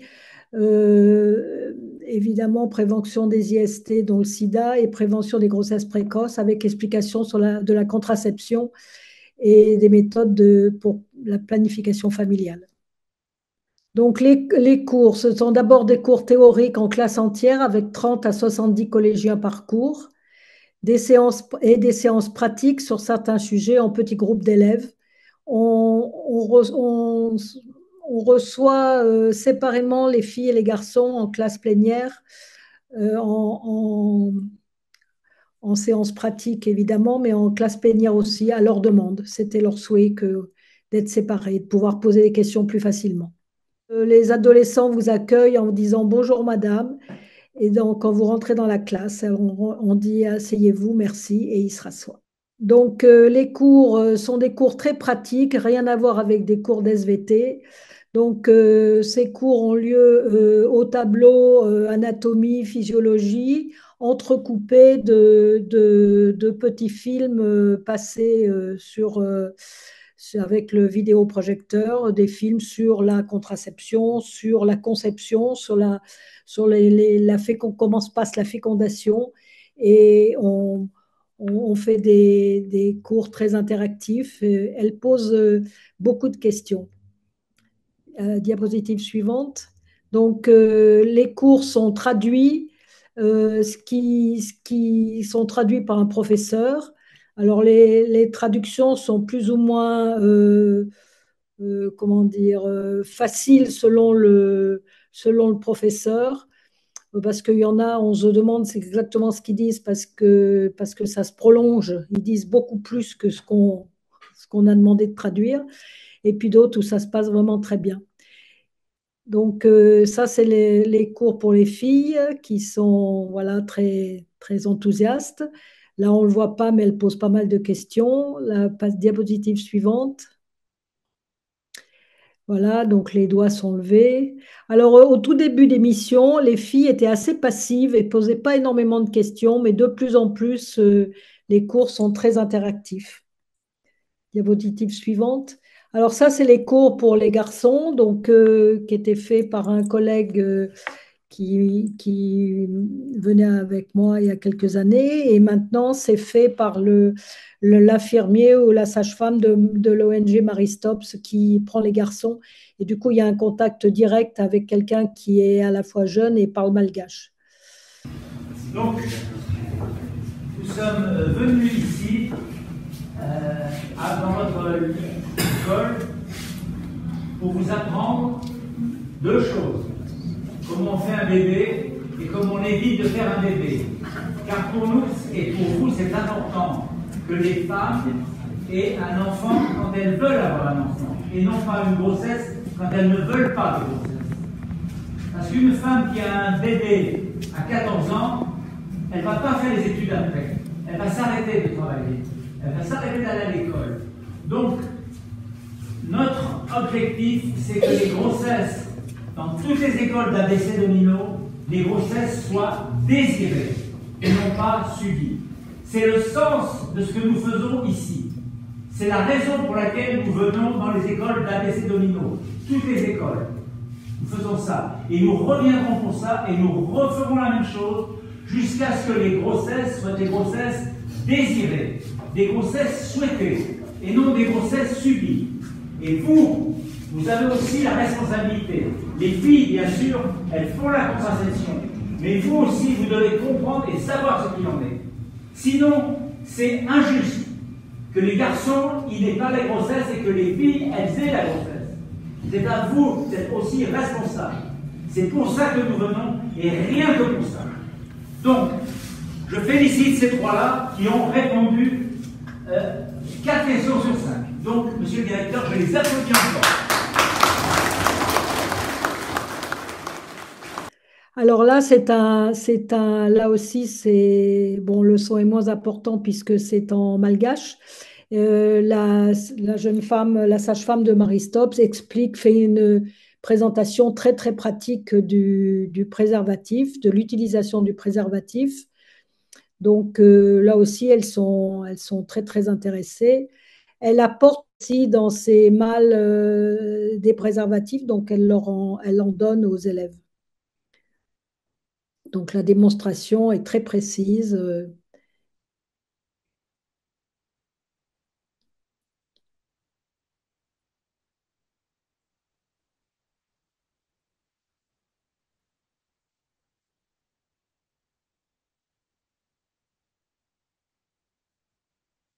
Alors là, elle leur fait la présentation complète et puis après, elle leur fait faire, elle leur fait faire l'exercice, quoi. Donc ça, c'est la première partie. Donc on va peut-être poursuivre dans la mesure où on n'a pas le son.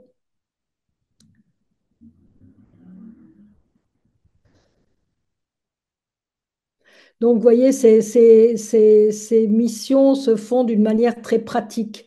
C'est-à-dire qu'on ne fait pas des cours théoriques avec un diaporama, on jongle entre les cours au tableau, les films, les présentations pratiques et la proposition d'une contraception si elle le souhaite. Alors, la contraception de choix, alors là, je termine. La contraception de choix dans cette population, c'est l'implant, parce que la pilule, c'est impossible. Elles n'ont pas de quoi acheter la plaque. Vous leur donnez une plaquette, elles n'ont pas de quoi acheter la plaquette suivante. Et ça se termine qu'elles prennent une pilule que le jour où elles ont un rapport. Donc, c'est absolument pas une contraception recommandée dans cette population. Donc, elles font l'implant, elles font mettre des implants, ils sont mis pour 3 ans, ou elles font la piqûre de Depo-Provera qui est faite tous les 3 mois et qu'elles peuvent faire au centre de santé de base. Donc, on a un lien avec les centres de santé, c'est-à-dire qu'à la fin de notre mission, toutes les fiches des élèves qui ont eu des implants sont déposées au centre de santé, si bien que dans l'intervalle de nos missions, elles peuvent aller consulter au centre de santé. Leur dossier est sur place. Donc, au total, on a 1200 élèves qui bénéficient de ces séances éducatives et 8 personnes malgaches impliquées dans ces missions.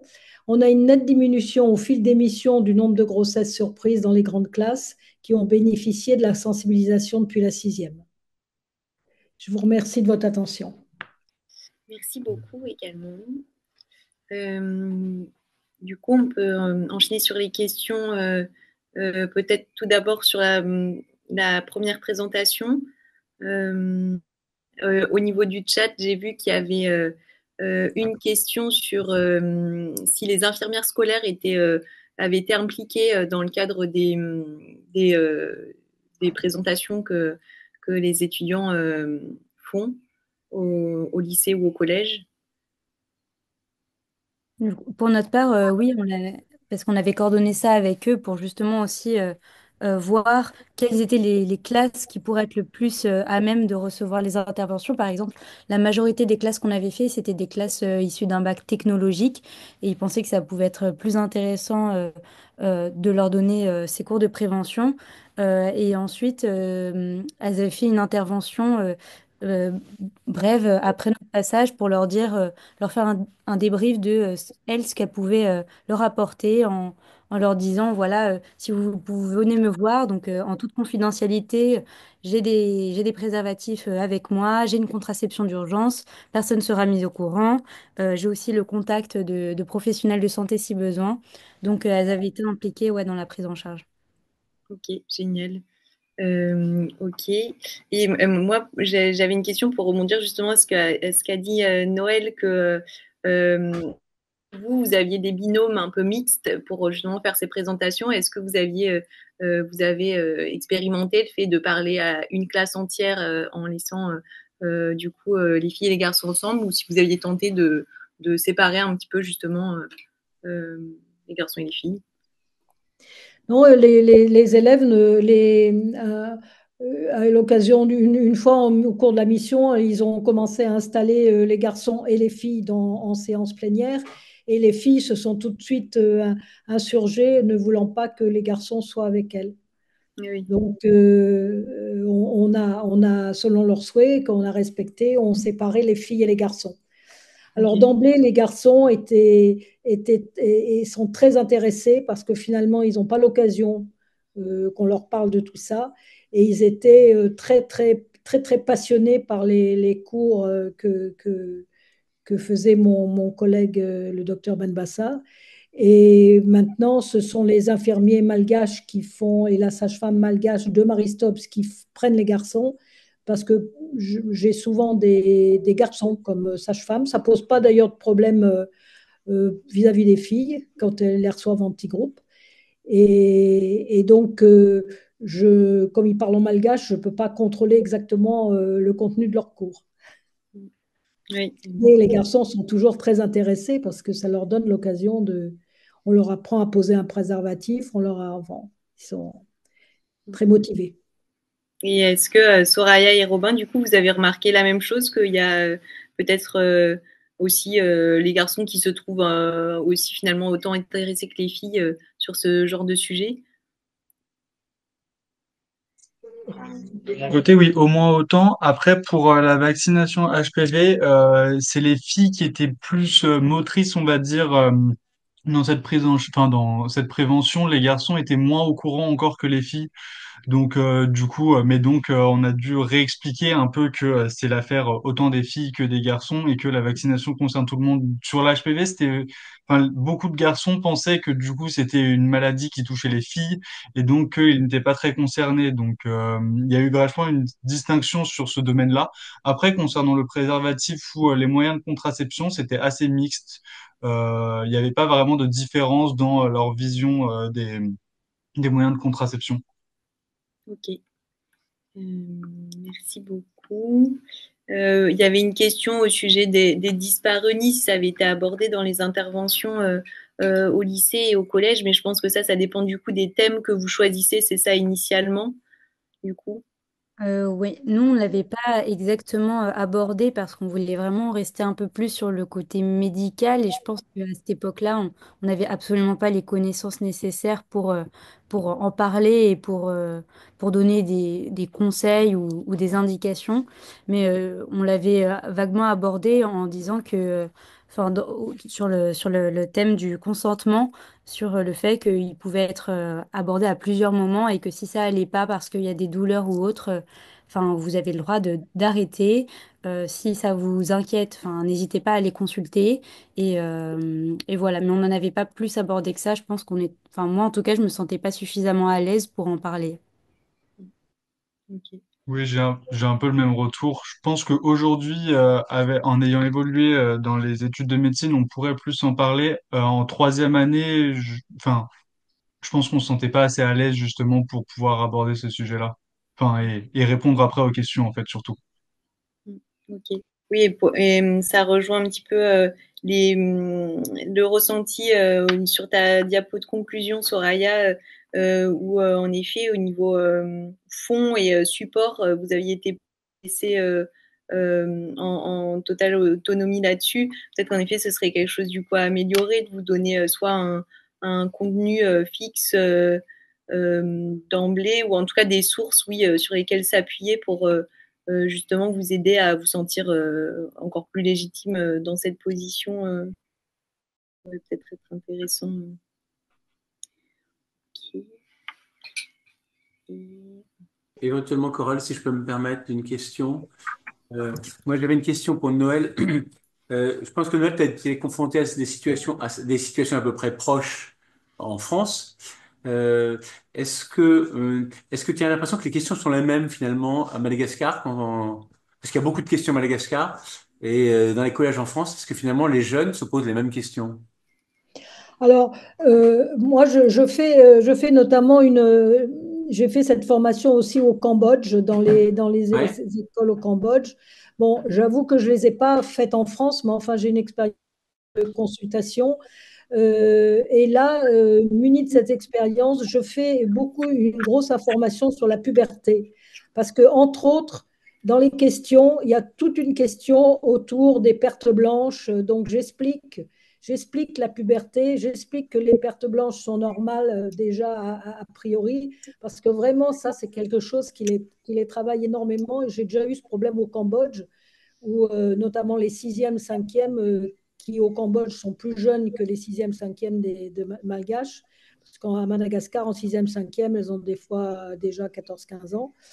Euh, et donc, il y a beaucoup de questions autour des pertes blanches. Et puis, ce qu'il y a, c'est que elles s'en sont quand même encore là où les questions sont différentes par rapport à la France, c'est que la contraception, ça donne mal à la tête, ça les fatigue, ça peut faire des enfants. Et on a beau répéter à chaque mission, répéter et répéter ça. Après, quand je les prends en individuel, que je discute avec elles, j'ai encore ce son de cloche. Elles ont peur Bon. de faire mettre un implant parce qu'après, elles ne pourront pas faire d'enfants. Ce qu'on entendait, à mon avis, beaucoup autrefois sur la pilule, mais qu'on n'entend plus maintenant. Maintenant, il y a une accusation sur la pilule d'un autre domaine, dans d'autres domaines. Mais pas ces questions c'est pas les mêmes questions, comme si elles avaient un petit temps de retard par rapport aux jeunes filles françaises. D'accord, en termes de connaissances. Ben, c'est vrai que si finalement peu de personnes, même les adultes, n'utilisent pas la contraception, les pilules, les contraceptions orales, ça Non, explique. pas du tout. Ouais, Ils utilisent uniquement la piqûre. Leur mère utilise la piqûre, le Depo-Provera, une piqûre d'accord. tous les 3 mois. Et c'est des populations qui sont trop pauvres pour pouvoir prendre la pilule parce que, puis dans les CSB, il y a des tas dans les centres de santé de base, il y a des tas de ruptures de médicaments. Donc, même si elles ont une plaquette de pilule, même si elles ont 3 plaquettes, le quatrième mois, elles vont au centre de santé, il n'y a plus de pilule, donc elles sont en rupture. Donc, ce n'est pas du tout des méthodes de choix dans ces populations-là, la pilule. Et le stérilet, n'en parlons pas, il y a trop de risques infectieux. Ben, moi, j'avais aussi une autre question sur nos chers étudiants. D'abord, vraiment félicitations pour votre travail parce que c'est assez incroyable ce que vous avez fait. J'ai l'impression que c'était quand même enrichissant pour vous aussi. Et je pense qu'elle nous a fait comprendre que les échanges entre de pair à pair, c'est-à-dire même tranche d'âge, bah, c'est quand même différent que lorsque c'est un docteur qui a un certain âge, voire un âge un peu avancé, qui vient expliquer comment ça se passe, les rapports sexuels, les grossesses, les infections. Et donc, je trouve que c'est très important. Donc, ça repositionne, je trouve, naturellement votre place en tant qu'étudiant en médecine. Alors, qu'en effet, en cinquième année, c'est mieux, bien qu'apparemment en troisième année, vous êtes bien débrouillé. Et moi, je me pose la question, et je te pose la question à toi, Noël. Et finalement, est-ce que des étudiants pourraient pas venir avec nous pour des missions dans le cadre de l'éducation, la santé sexuelle, comme on dit dans les écoles? Est-ce que ça vous intéresserait éventuellement? Et toi, Noël, est-ce que tu penses que ça serait possible? Et puis, découvrir l'humanitaire, c'est toujours extrêmement positif. Donc, qu'est-ce que vous en pensez, vous, les étudiants? Sur le fait de partir en humanitaire, oui, ne serait-ce aussi que pour justement découvrir une autre population que la population française en matière de prévention primaire. Comme vous l'avez dit, il y a une disparité selon les pays d'informations qu'ont les enfants et moins enfants et les adolescents. Et donc de voir aussi une autre approche de la médecine, c'est super intéressant pour après l'exercer nous-mêmes. Donc oui, carrément. Mhm. Et Noël, ton point de vue? Ben oui, moi je pense que c'est effectivement très intéressant. Il y a des facs de médecine où il y a des associations humanitaires. Alors je ne sais pas si c'est dans toutes les facs de médecine, mais je sais qu'à Grenoble, il y a une association humanitaire Non, mais toi, tu serais prêt à en embaucher, si on peut dire? Tu serais prêt à en Ah ben embaucher? oui, oui, d'autant plus que moi, je prône une éducation très pratique.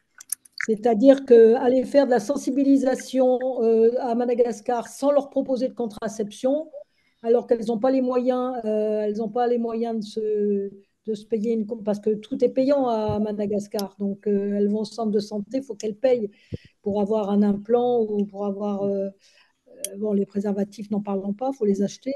Donc moi, je prône quelque chose de très pratique et de très comment dire, directement efficace. C'est-à-dire, D'accord. on fait de la sensibilisation et on propose quelque chose. Et une fois qu'on repart, ben, quand on a mis 50 ou 100 plans dans la mission, ben, on se dit qu'on a 100 jeunes filles qui sont protégées pour 3 ans et c'est assez satisfaisant. Bon, donc on va vous contacter, je pense. Alors, il est 20 heures, donc nous avons dépassé d'une demi-heure. D'abord, je tenais à remercier les modérateurs qui ont été très efficaces. Et bien sûr les intervenants, parce que je crois que chacun a apprécié la qualité des interventions qui étaient claires, qui étaient riches, évidemment avec un temps réduit. Mais ce qu'on a compris peut-être, c'est que ben, les infections sexuellement transmises existent, persistent et se développent chez les adolescentes. Il y a trois axes sur lesquels eh bien, on doit continuer à avancer, qui est l'éducation. Et là, on a montré un petit peu que l'éducation, il faut que ça démarre le plus tôt possible. Et ce qu'a montré Lise Duranto avec une chronologie dans le niveau d'éducation, eh bien, petit à petit, je pense qu'il faut qu'on y contribue, nous, en tant que médecins en France, mais aussi à l'étranger. Cette expérience, cette chronologie est vraiment intéressante. Les mesures de prévention qui ont été proposées, ben, évidemment, sont fondamentales. Et je ne parlerai pas de la vaccination. Et j'en profite pour féliciter le travail qui a été fait sur la vaccination, parce que augmenter le taux de vaccination contre le papillomavirus dans la situation anti-Covid, anti-vaccin, ben, félicitations. Et puis aussi le rôle important pour la prise en charge précoce dans les Cégides, c'est vraiment essentiel. Donc, je crois que c'est une très belle soirée que nous avons eue ce soir. Il y a eu des petits pannes d'enregistrement, mais on va essayer de faire le mieux pour qu'il y ait un replay disponible dans quelques temps. Et le 17 juin est la prochaine soirée, le prochain webinaire sur grossesse chez les adolescents. Donc, merci beaucoup à vous tous, et à bientôt.